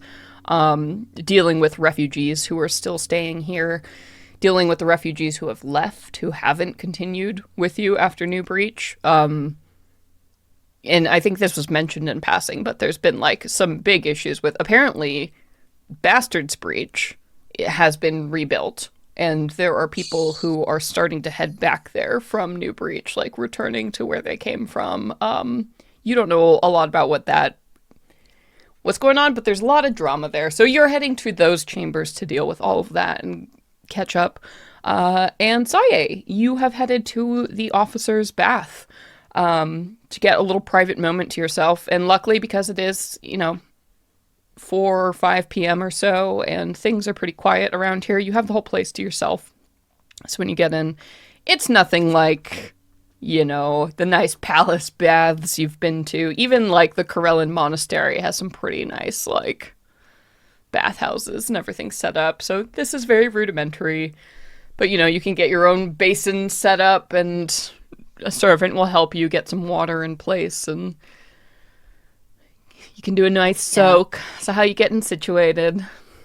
Yeah, lovely. Taking the biggest tub, filling it up, some soapy, lavish scents, and dunks herself in, settles down, quiets her mind, takes several deep breaths, and tries to find that peace. Yeah. I think it's a little bit harder than you're used to, because feels like nonstop since that day, since you came back from that divine space, right? And just what you have seen in the last 3 months, the atrocities you have seen, these fae, these creatures, now it's rampaging, right? And there's nothing villagers can do. There's nothing these border towns can do. And with the Empire in shambles, you haven't had any guard, you haven't had any help. Just the number of people you've seen dead in the past months, and the realization that there just aren't enough Corellans, and you've been fighting in a whole different kind of hell these last 3 months.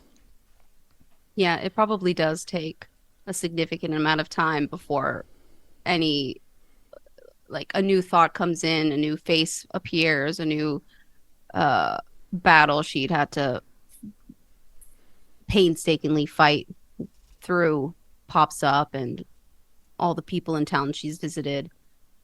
It's hard to get that moment of silence. So it does take some time. She probably works through even some emotions that she didn't realize she was holding on to. Yeah. And they're held in your body, that realization too, the stress, of how much it's been just gathering in you. When you can't stop when you're going from town to Yeah. town. It's This is the first can't time in a stop to while feel it, she's can't had stop. that. Yeah. And so you're sitting here in this tub, you know, the hot water trying to like unkink your muscles and your emotions and all of it. And it takes you a while, and you know, you're getting to that almost like dozing state, right? And you feel Persona finally kind of slide across your mind and like sit there warm with you.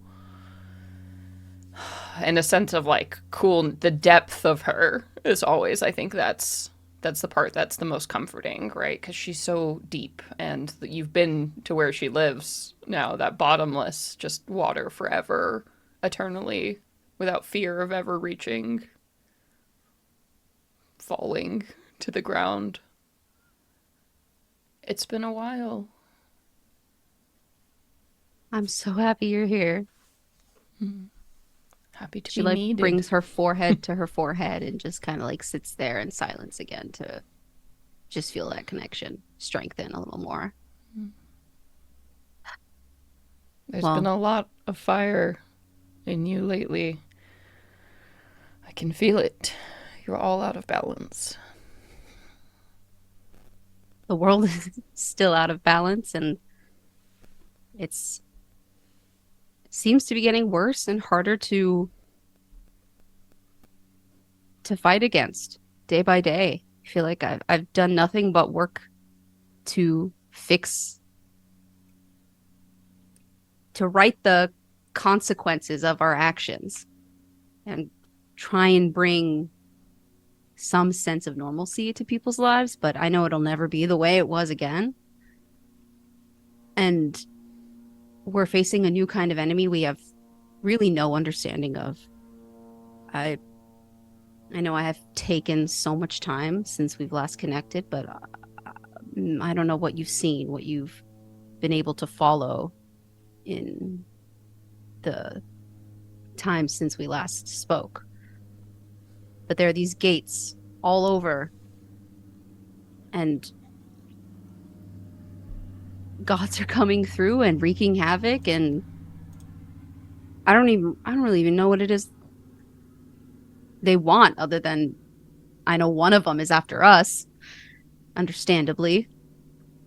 We faced one recently, and we now have a gate at our disposal to try and learn from, but only thing we've managed to learn is that it was made here in the mortal realm of Titan materials. And I just don't know where to start. None of us do.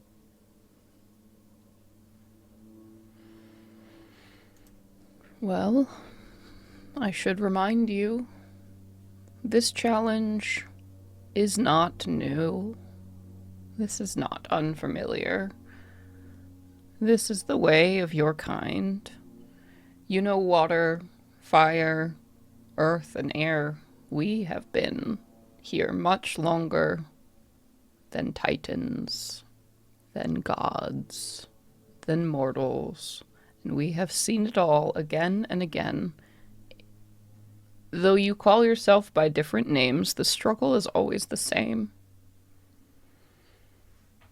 The wars you fight have been fought before, and they will be fought again.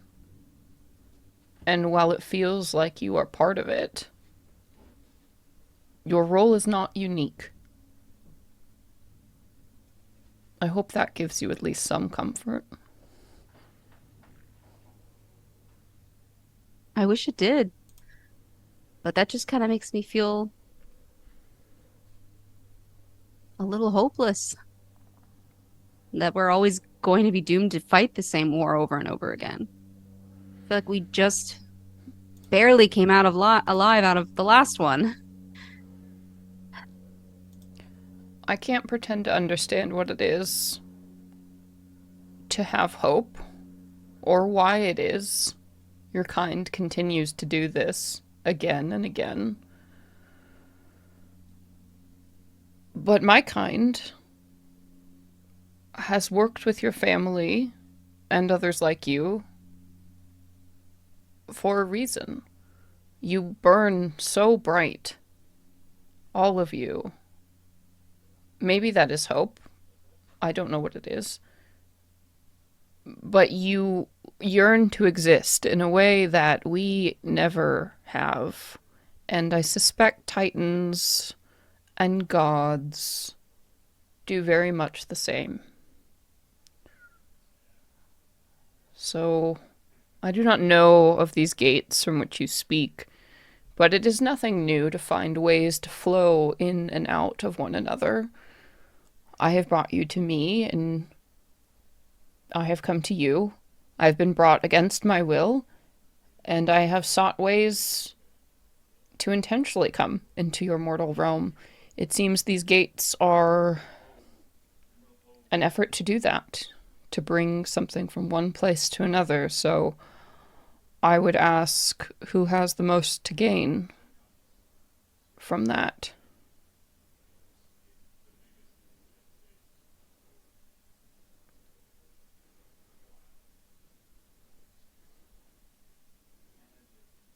I suppose you're right.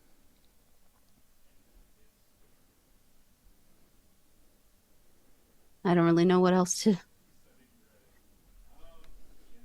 ask of you, but if you would like to stay and sit with me, I've certainly missed having you around. I have missed you too. Do not lose that thing, whatever it is. Perhaps hope. That makes you burn so bright. It is what you are. I am water. You are hope. That is your kind.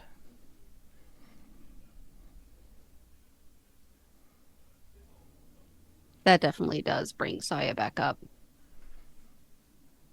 She was losing a lot of that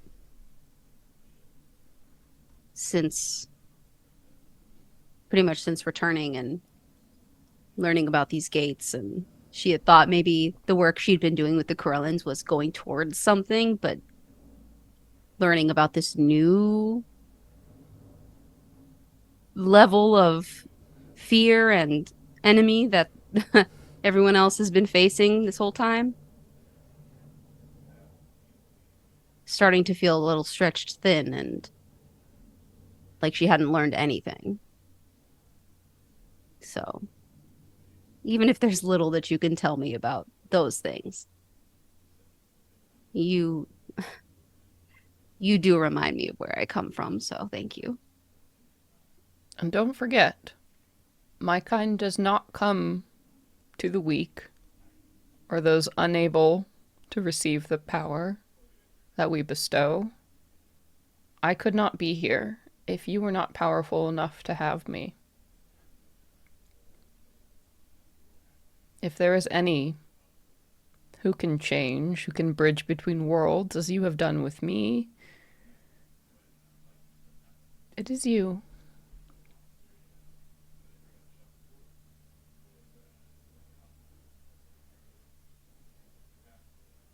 Do you sense anything where you are of change or disturbances?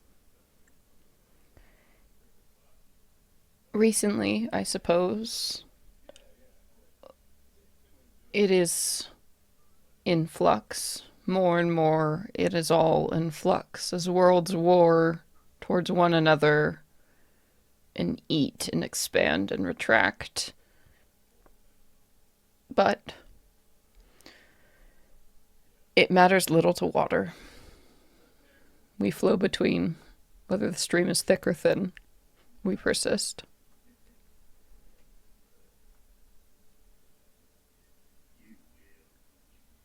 I suppose the currents are a little stronger than they have been in a century or two.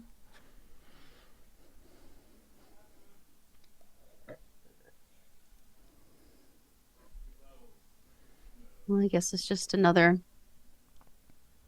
thick stream to swim through. Don't lose hope. Let us sit and enjoy each other, for it has been a while.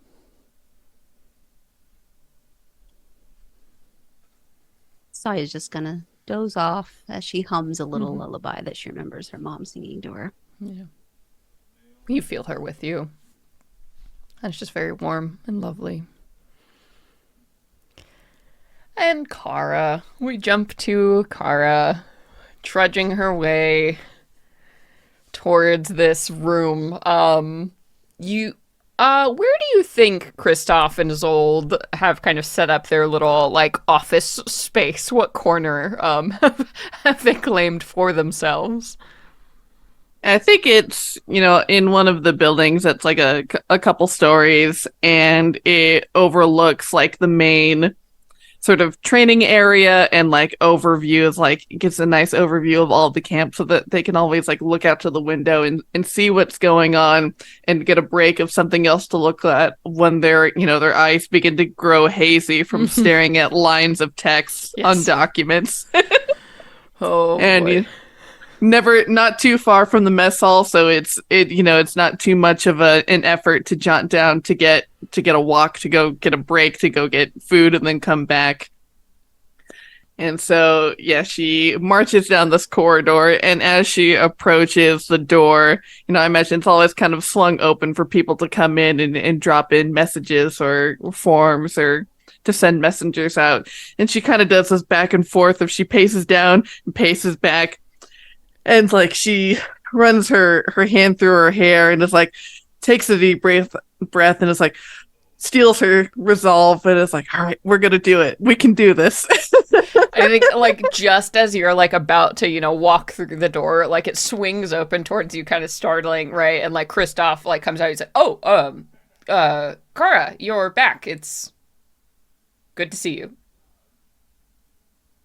Good as always, Kristoff. There's something, and she lowers her voice. There's something I want to talk to Isolde about privately. So if you don't mind giving us some the room for a while. Of course. I was actually just on my way to get some food, so I'll make it a long break. And he sort of like puts one of his giant, pale green hands on your shoulder and gives you like a little like good luck nod, because certainly maybe everybody but Isolde is quite aware of what is what's happening on, right? They're all rooting for you, kid. Like as he gives you a war nod and then heads off expediently down this hallway and makes himself scarce. And Kara heads inside and, sees Isolde just like dutifully at work. Yeah, peering over something, her hand on her chin. And she's like looking at a map, of the Empire or something, marking some notes. And she takes this moment to just appreciate, how lovely she looks in the afternoon light. And she swallows all of her fears. And she says, it's rare that I get to catch you alone. Kara?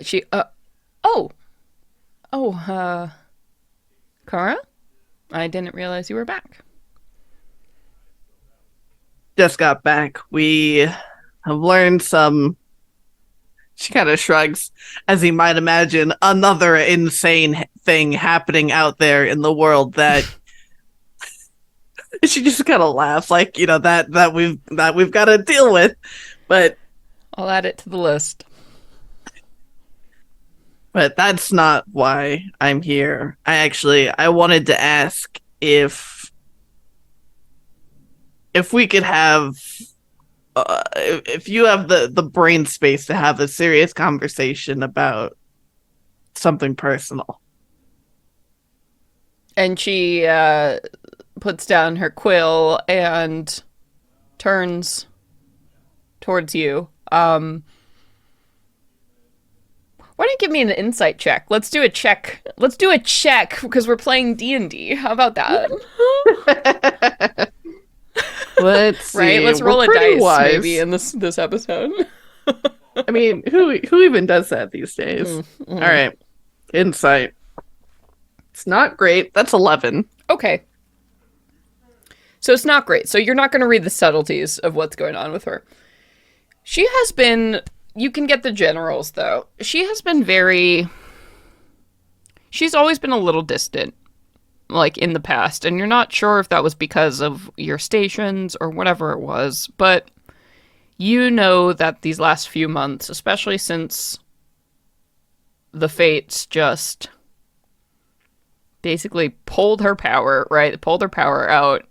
She has been even more closed off and kind of far away from everyone. And as she turns towards you, she looks a lot like her old self, right? She's still lovely, like somehow always immaculately dressed in like white and gold in the middle of this red, dusty fucking place. And whatever it is, but she's just looked perpetually tired. There's just something about her that has some spark, something that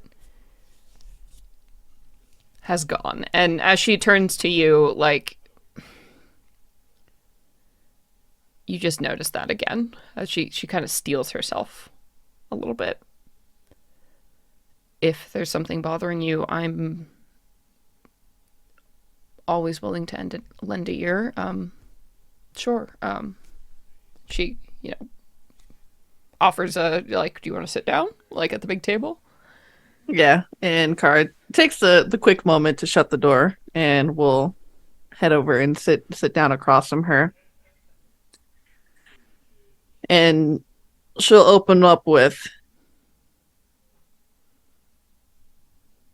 I know everything has been a lot. She kind of just gestures with her hands. And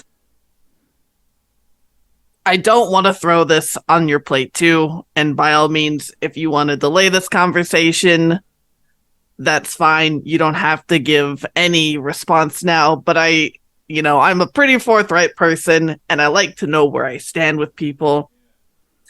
And I just want to throw it out into the open so I can stop fucking panicking about it. That obviously I have feelings for you, and I'm just wondering where you stand in that matter. And, it has been difficult to have this conversation because Rem's always floating around. And then she just kind of like crosses her arms and kind of clams up a bit like, oh my God, I'm just going to stop talking now before I keep rambling on like an idiot. Mm-hmm. And she oh yeah, go for it. Oh no, that's it. Yeah, and she, she sort of has like her hands in a very like polite gesture, like in front of her on the table, her perfectly painted like red nails sort of sitting there, and she kind of taps the surface of the table and just closes her eyes and kind of puts her chin down, like in a moment of, you really don't know with a 12 insight. You're like, I have no idea what is going on with this person. Kara assumes the worst. She's like, oh my God, she's going to tell me and I'm an idiot, she's never going to talk to me again. It's just, the nobility poker face. You're like, I have no idea what the hell you're feeling right now. And she looks up at you and her eyes are just like, you can see I think just the pain, just I know how you feel. And I've known for some time, and I apologize for not addressing it. I haven't known what to feel in so long. Sometimes I feel like I'm completely hollow. Like there's nothing left. After my power, after Rem.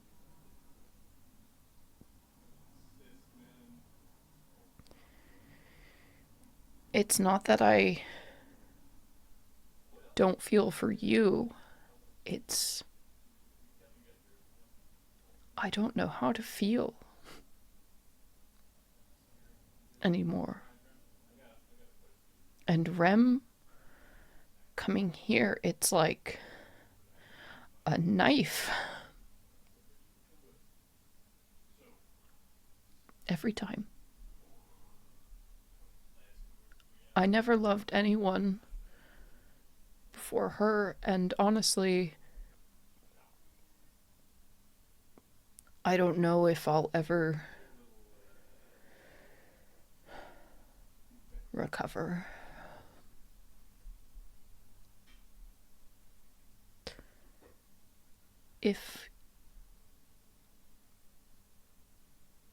And I'm not sure this is fair to ask, but perhaps if you gave me a little more time.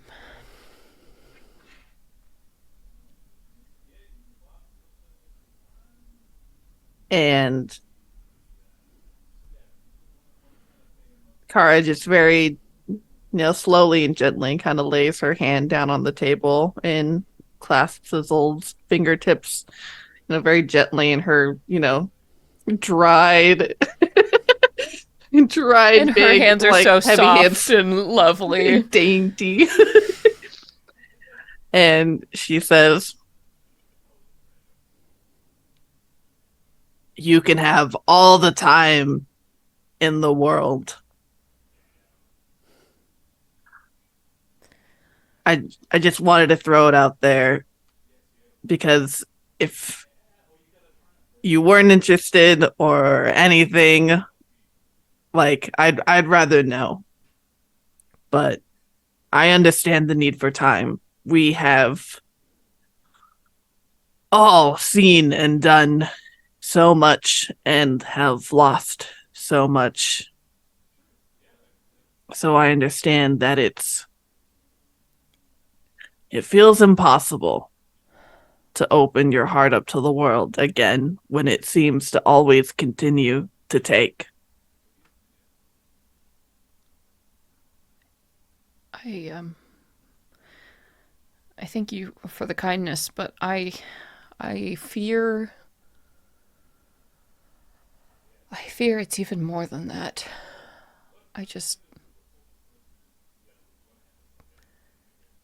And this might be too much information. I don't know what your friend has shared with you, but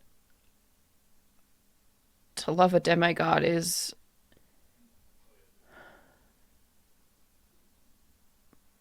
all consuming. And when I lost her, I felt I lost something of me. And with all my power gone too, I don't think there's anything left. Some days I feel insane.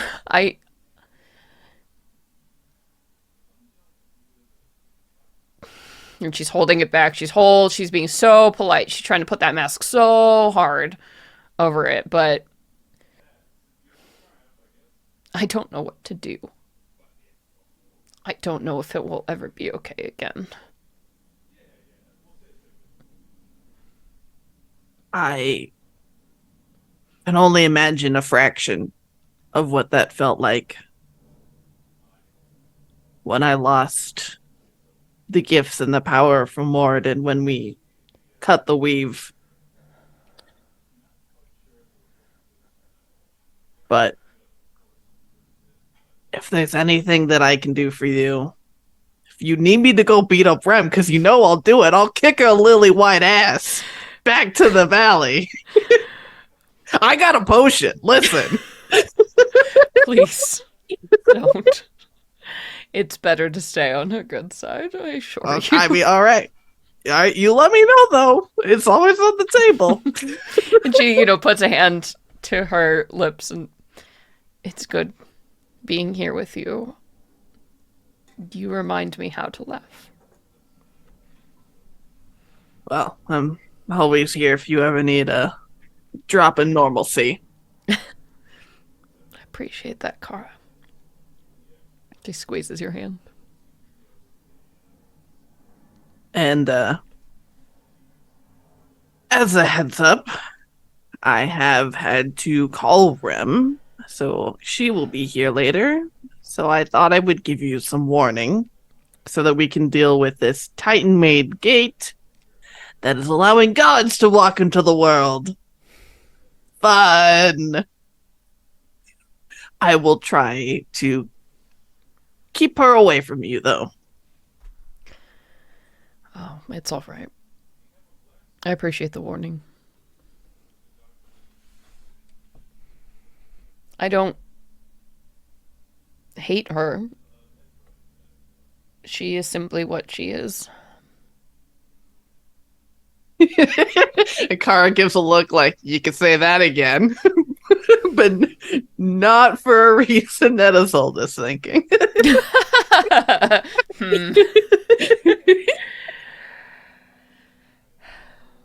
Well then, I suppose I shall prepare rooms. Is Mila coming as well? Indeed. All right. Well, thank you for stopping by.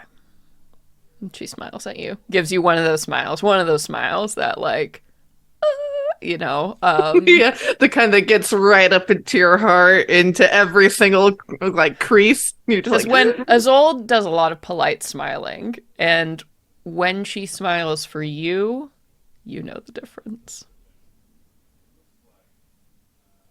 yeah.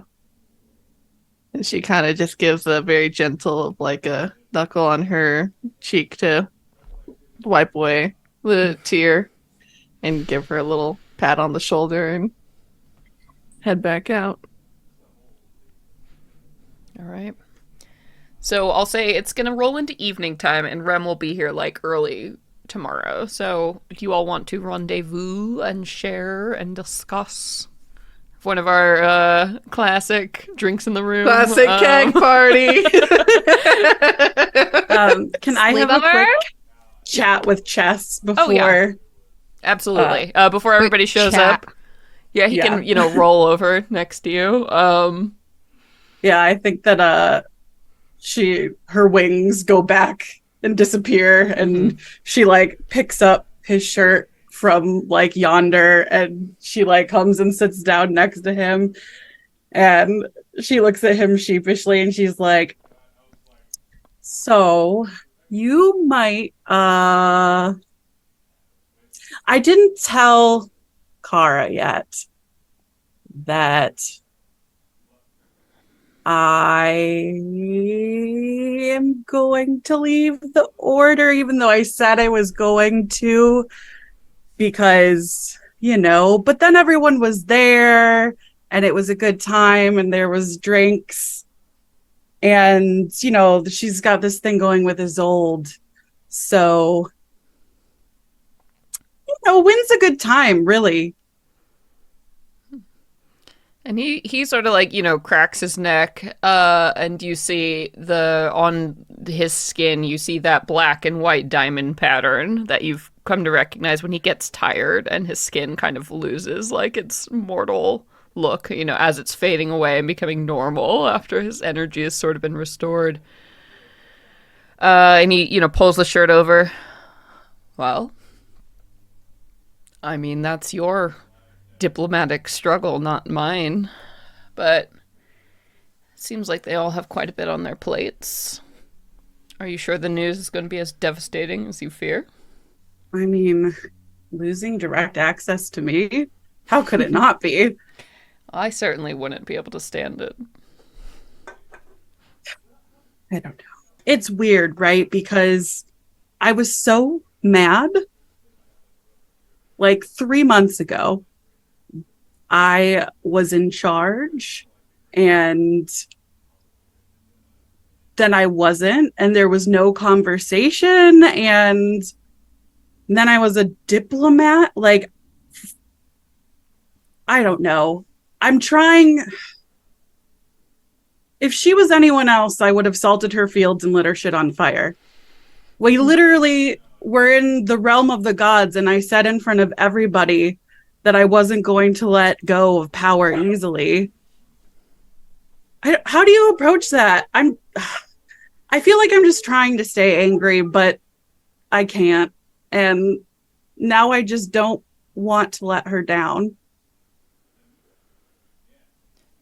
My dear, much has changed in 3 months. Much has changed in years. Well, it's fun to pretend to be like everybody else, and believe me, I know it's fun to pretend. You simply aren't. None of you are anymore. You are some of the most powerful mortals that walk the world. And it is hard for power to exist next to such great power. I think this is all a natural part of it. As you all realize, you are here to rule. You are all exemplars amongst mortals. And you all have quite a lot to do. It might be hard to accept or hard to hear, but I think your friend knows it deep down, like they all do. I certainly see it in Sawyeh. She's learned a great deal about how much different things are, and your friend Arrnodel, too, is barely in this world at this point. Yeah, that was hella creepy. I would appreciate if she did not do that in front of me again. The Raven Queen is not someone I'll ever traffic with, but then again, she doesn't enjoy the pleasures I do of this life. And, well, Kara is very bound to this place, and all of this. I suspect you might be surprised if you tell her the truth. But then again, telling the truth is always a very pricey thing. Yeah, so much more fun to play pretend. Much easier, too. Isn't it, though? But every good show must end. Otherwise, we don't appreciate it. Wow, you're so wise. So wise. It's all right. I've been practicing these lines for thousands of years. It's just nice to have somebody here, a captive audience, if you will. Well, I certainly enjoy listening to you deliver sweet, sweet lines to me. Talk to me in 100 years. We'll see if you still feel the same. Then we truly have something remarkable. We'll see if I'm around. I feel like I'm probably going to go out in a blazing fire. Sounds way more exciting. What if I have my way? He kind of moves a thumb across your lip. Well, your way has been great thus far. So whatever you have in mind, feel free. But there's a beer calling my name, and she will just like slap his ass. And she's like, so let me know if you need any recharges any other time, but I've got my own shit to do. And I appreciate your wise demigod ear. He rolls his eyes. I'll stick around, in case our dear friend makes any trouble. I'm not sure I could take Rem in a direct fight, but, well, if she does anything to you, I promise I'm here to make her pay. Ooh. I kind of hope she does. That sounds fun. I think you're making me a little bit more chaotic the more time I spend with you. Chaos is mortality. It's the best thing you all have to offer, and my favorite part of being half mortal. I can think of other things, but All part of chaos, anyway. my dear. I assure you. It surely was. All right. Well, thanks for that. And she kind of like throws a peace sign and she's like, I will catch you later. He's like, oh yes, my cue. And he'll like collect his stuff and walk out somewhere into the keep. Best friend. She Goodbye. Just bye. Yep. He's like, all right. Yep. Got it. So yeah, you can all absolutely rendezvous. Fera goes in and just immediately finds a round table and gets a pony keg delivered promptly to the center of it. Sawyeh comes in with a picture of, she's like, this is this beautiful cocktail I had at a recent town I visited. It's got like herbs and mints, and it's a little fizzy too. And I swear it does something more than just, Oh my God. inebriate you. Yes. It just revitalizes you. The mixology in Ashtar, fucking unreal. You're like, oh my God, you'll never get a hangover. You'll actually feel smarter as you drink this like botanical liquor. Oh my God. I Yeah, bet it's you just they like do an that. excuse. It's like drinking hard kombucha. It's like, it's healthy for you. Because listen, It's good also, for you. because you're living in a monastery now. You know what monasteries always made in medieval times? Beer, alcohol, liquor. Fuck. The Corellin alcohol game is strong.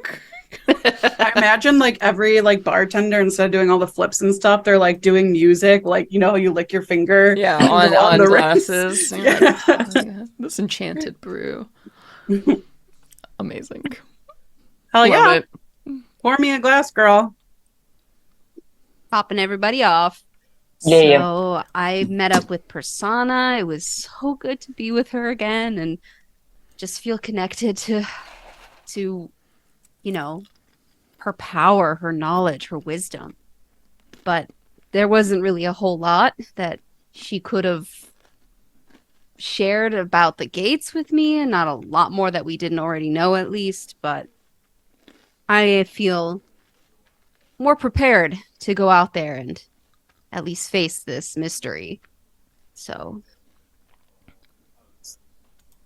I think It's we'll be been okay. It's been a while since you've talked with her. Yes, I haven't really had a chance to slow down at all since, everything happened, but I really needed that. So thanks again for calling us all here, Fera. Part of the job. Very diplomatic thing, talking to people, doing stuff. But it's always fun, even when we're in the middle of a wasteland, when I'm with you guys. Nothing's ever boring. I will certainly raise a glass to that. Here. And you, Kara, didn't you go off with a little mission? It's so nosy. I love her. Such a nosy bitch. We are all so up in each other's business at that point. I mean, understandably, after traveling and, saving the world or whatever after a year, who knows? Yeah, Kara just kind of looks up into a corner of the ceiling, like, oh my God, where do I even begin with this? And she says, well, I mean, it was good to clear the air, I suppose. But, it's nothing solid yet. I hate that for you. Me too. I'm a rock baby. I need a surface to be on. Never mind. That analogy was terrible. No, do go on. And she's like picks up peanuts, just munching. As I'm saying it, I'm hearing it. But anyway, Rem just messed her up and compounded with what the sisters did to her, leaving her out into the cold like that. She's still working through some stuff, and who knows, maybe it'll be something in the future, but not right now. Double whammy on the abandonment issues for sure. I mean, No. I get where she's coming from. I also lost my gods that day. But they basically didn't give a shit about me. And if only she could have seen that in so many words other than just a quick cutoff. Well, Hopefully she would feel so bad. Yeah, fucking their shit up. Felt really good. That was the closure that she never got, though. Like they really abandoned her. You actually kind of chose to let them go. You know, she didn't get a conversation or even an understanding about what was going on. Yeah. But nobody chooses to be treated that way. I would have rather they would have just been nice. Maybe things would have gone differently for them. Certainly. Well, I'm proud of you for, taking that step. You got some knowledge, and maybe you can stand a little bit more firmly on your own surface for a little bit of time and not be left in the dark so much. That's really all you could ask for. Are we like fully committed to the Isolde only, or maybe you could rest your rock on somebody else's surface to tide you over? I Eating mean, peanuts. Yeah, sure. I mean, and she kind of smiles very, very kind of coyly. She's like, I mean, Gidget's in town. Oh, do not fuck with her like that. It was mutual. Okay. Was it?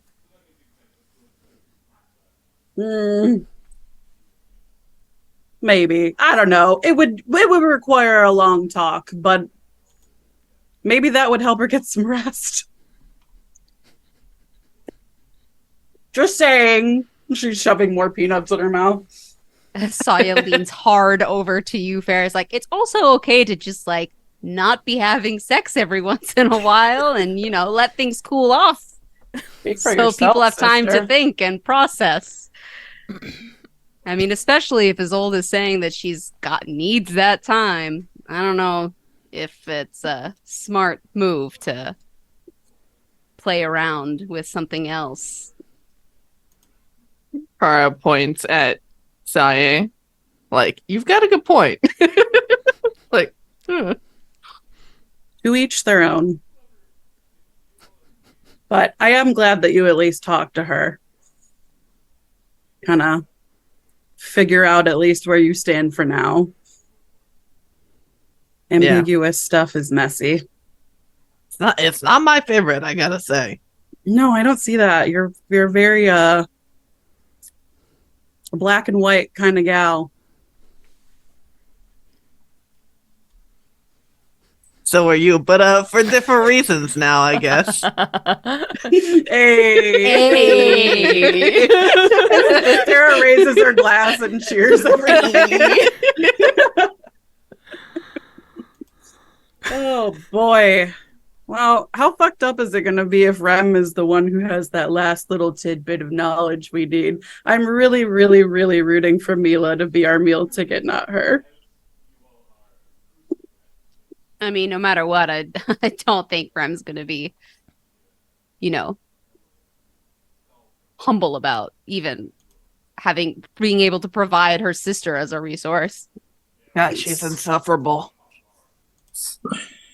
Just to clarify, not really sister, more like adopted daughter, I think, because Rem kind of was for Aaron and Mila sort of a weird parent figure. Speaking of which, what's up with Aaron and you, Arrnodel? What?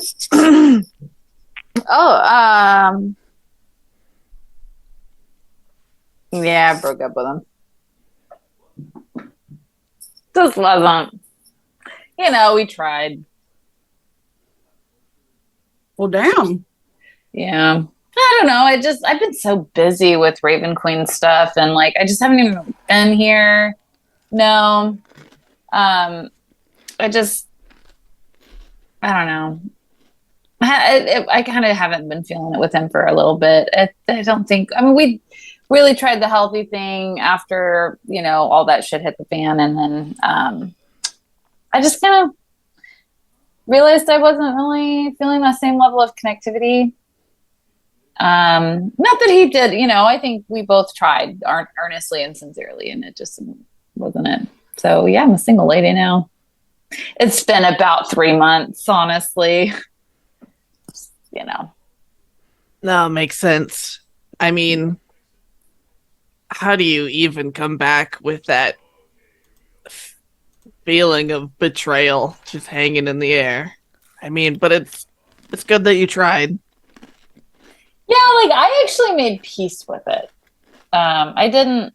It wasn't so much. I acknowledged that we both had to do what we needed to do, and we both thought we were doing what was right. And there's no point to split hairs and try to, like. So I weirdly like the betrayal was kind of like I would like to think of it as a good catalyst, and as a silver lining kind of thing. And it made me realize that the bulk of our relationship was really surrounded by adventure and instability and uncertainty. Like, it's cool, but it wasn't a very healthy foundation. And so once we went through that and then tried to make it healthy and stable, I was like, oh, I'm not really that attracted to you. I'm attracted to the idea of you. And so, yeah, we parted ways amicably. I don't know where he's at.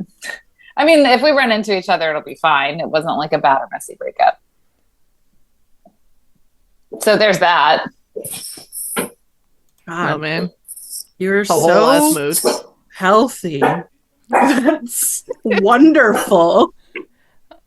Yeah, and Fera, that about checks out with what you've seen and heard so far. No. I've been reading a lot. Oh, you love that. I do. It's been a long damn time since I've sat and read a goddamn book. Yeah, you need to get a nook down in that office, like with a really lovely chair situation and a little stool. One of these days, I don't know how kosher it is or if it's even possible, but if there's ever a way that you could come to the Raven Queen's realm, she set me up in a nice little spot. It's perfect. I will check my schedule. Going to Shadowfell. Oh. No, I'm okay. Fera is like low-key terrified of that place. It's weird how comfortable Arrnodel's because that it's kind of scary, but Arrnodel's just like, oh, there's the echoing halls of lost all the souls. lost memories. You open a door and you see, that sad time from whatever. But it's kind of nice, Well, and you're also protected. You are one of the few mortals, because you are so close to the Raven Queen, that won't actually just fade away and die if you spend time there. People's souls slip away right from them slowly over time if they're in that realm. Oh, I did. I probably know that, like some the way level. the quadratic equation. Yeah, but so most of the people you talk to there are ghosts or bound to her service forever. But they feel like every time you go, they feel more and more real to you. Fera just kind of pats her pockets like she's looking for some kind of book keys to check her schedule. Yeah. And she's like, I'll follow up for sure. I'll hit you up. And she pours herself another beer.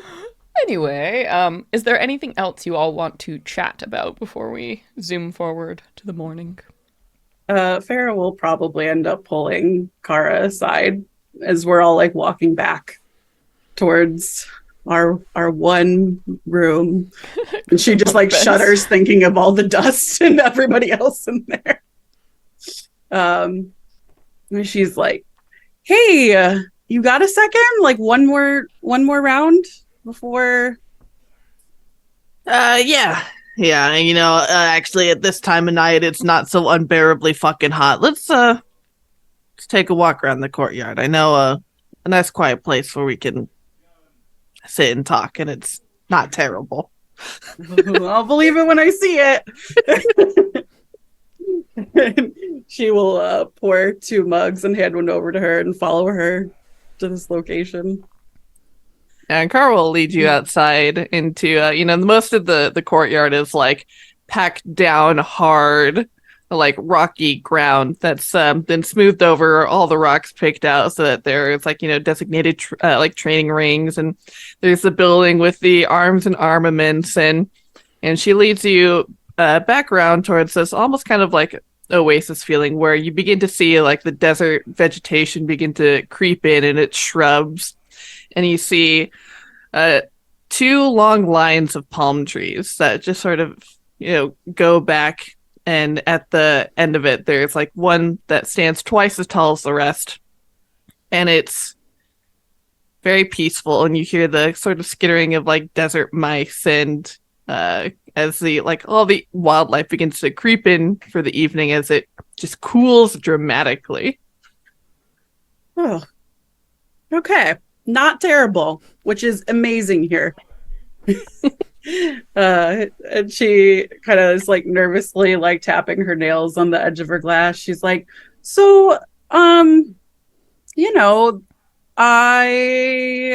wanted to talk to you about my position here. You're doing great work, given the fact that you're working in a literal wasteland, and making an organization from the ground up. I'm putting in my 2 weeks notice. I just think that it's not really me. I'm not really the hero type that fits with what you're going for, and I just want to I'll be honest, I felt like it was pretty uncool that you decided to take the organization without speaking to me. And I didn't know how to approach it because we're friends and I respect you. And it's been a while, so I'm not like burning angry anymore. And I'm here for you in this bullshit, the situation we found ourselves in. But I just think that after this, if we're ever allowed to live semi-normal lives again, maybe you should find another diplomat for this. Sorry. And she just like pulls up her beer and takes like the longest drink in all eternity.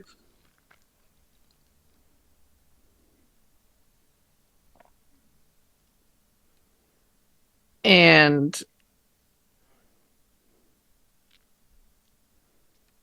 Kara is clearly struggling with what to say or do with herself, and now she's holding this drink and we're outside and now it's awkward.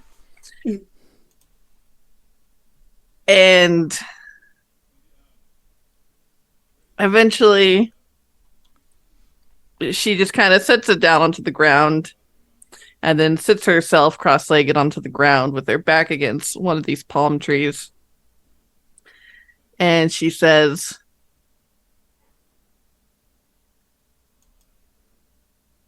I'm not surprised, but it is an immeasurable disappointment.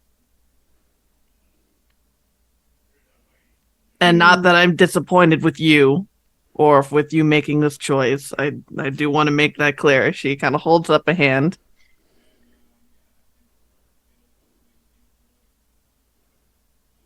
I guess I never saw it that way.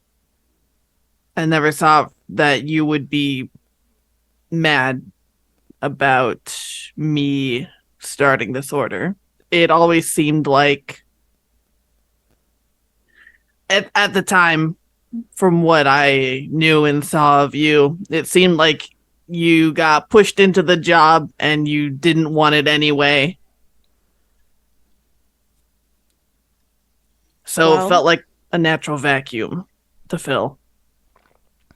I did kind of get pushed into the job, but it was such a short period that I had it that I didn't get to get comfortable in it. And when we were in the realm of the gods, you heard me say that I did not want to let go of my power. And we all know that everything we said in there was true. So while I'm choosing to let it go because you're one of the best people I know, and I know that it would have never come from a malicious place. It was kind of fucked up, but I'm moving on with the Checkered Follies, and I'm like co-captain, which is better than diplomat, I guess you could call it. And I just wanted to tell you now because I am taking a couple of people from the order with me who wanted to come with me. So. And who would that be? I mean, big people. Right now, it's Valerius and Aaron.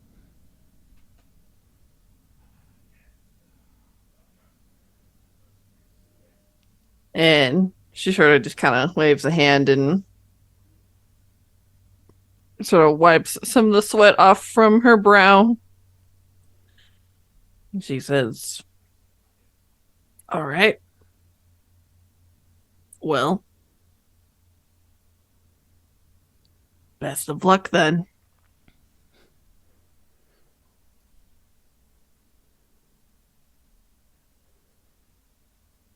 Like, dude, we still have to go on this whole adventure together. You can't just say best of luck. We have to go and take care of each other. So I know that it's awkward, but we both know that if we don't give it 100% in what we're dealing with, we're going to die. So I'm asking, and she holds out her hand, if you will go with me in letting it go, and we can move forward as friends. And she brings her hand down from her forehead and kind of gestures very directly at Fera and says, you have had the time to come to peace to make this decision. I haven't. I'm going to be mad. I'm going to continue to be mad. But if you ever think for a fucking second that I don't have your back, then we were never really friends. Fuck yeah. And Fera just kind of like shakes her hand out and is like, oh shit, girl. All right, my bad. And she's like, let's go back and get one more beer. And then I'll leave you to process because nobody else can drink with me.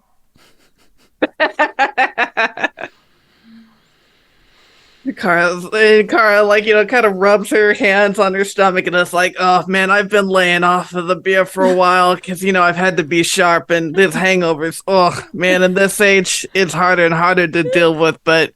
What I'm hearing is you're letting yourself get weak. Let's go, Brunhilde.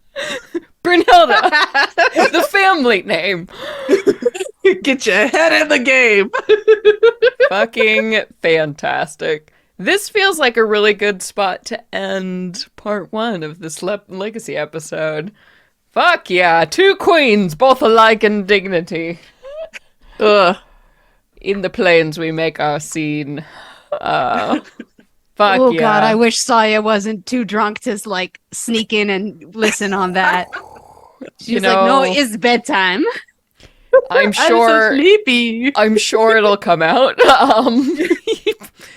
nothing, stays too quiet for too long. But yeah, thank you all, everybody, so much for listening to part 1 of this episode. Let's just do some very quick outros here, because we're not going to do the full-scale outro, because we're going to be back with part 2 next time. But real quick, I have been your Dungeon Master, Celeste Konowich. And I have been your Moon Elf, newly single warlock, Arrnodel, played by Brittany Quintero. Hi, I'm Katie, and I played Fera Tiefling Sorceress. I'm Nassim, and I was your human monk, Sawyeh.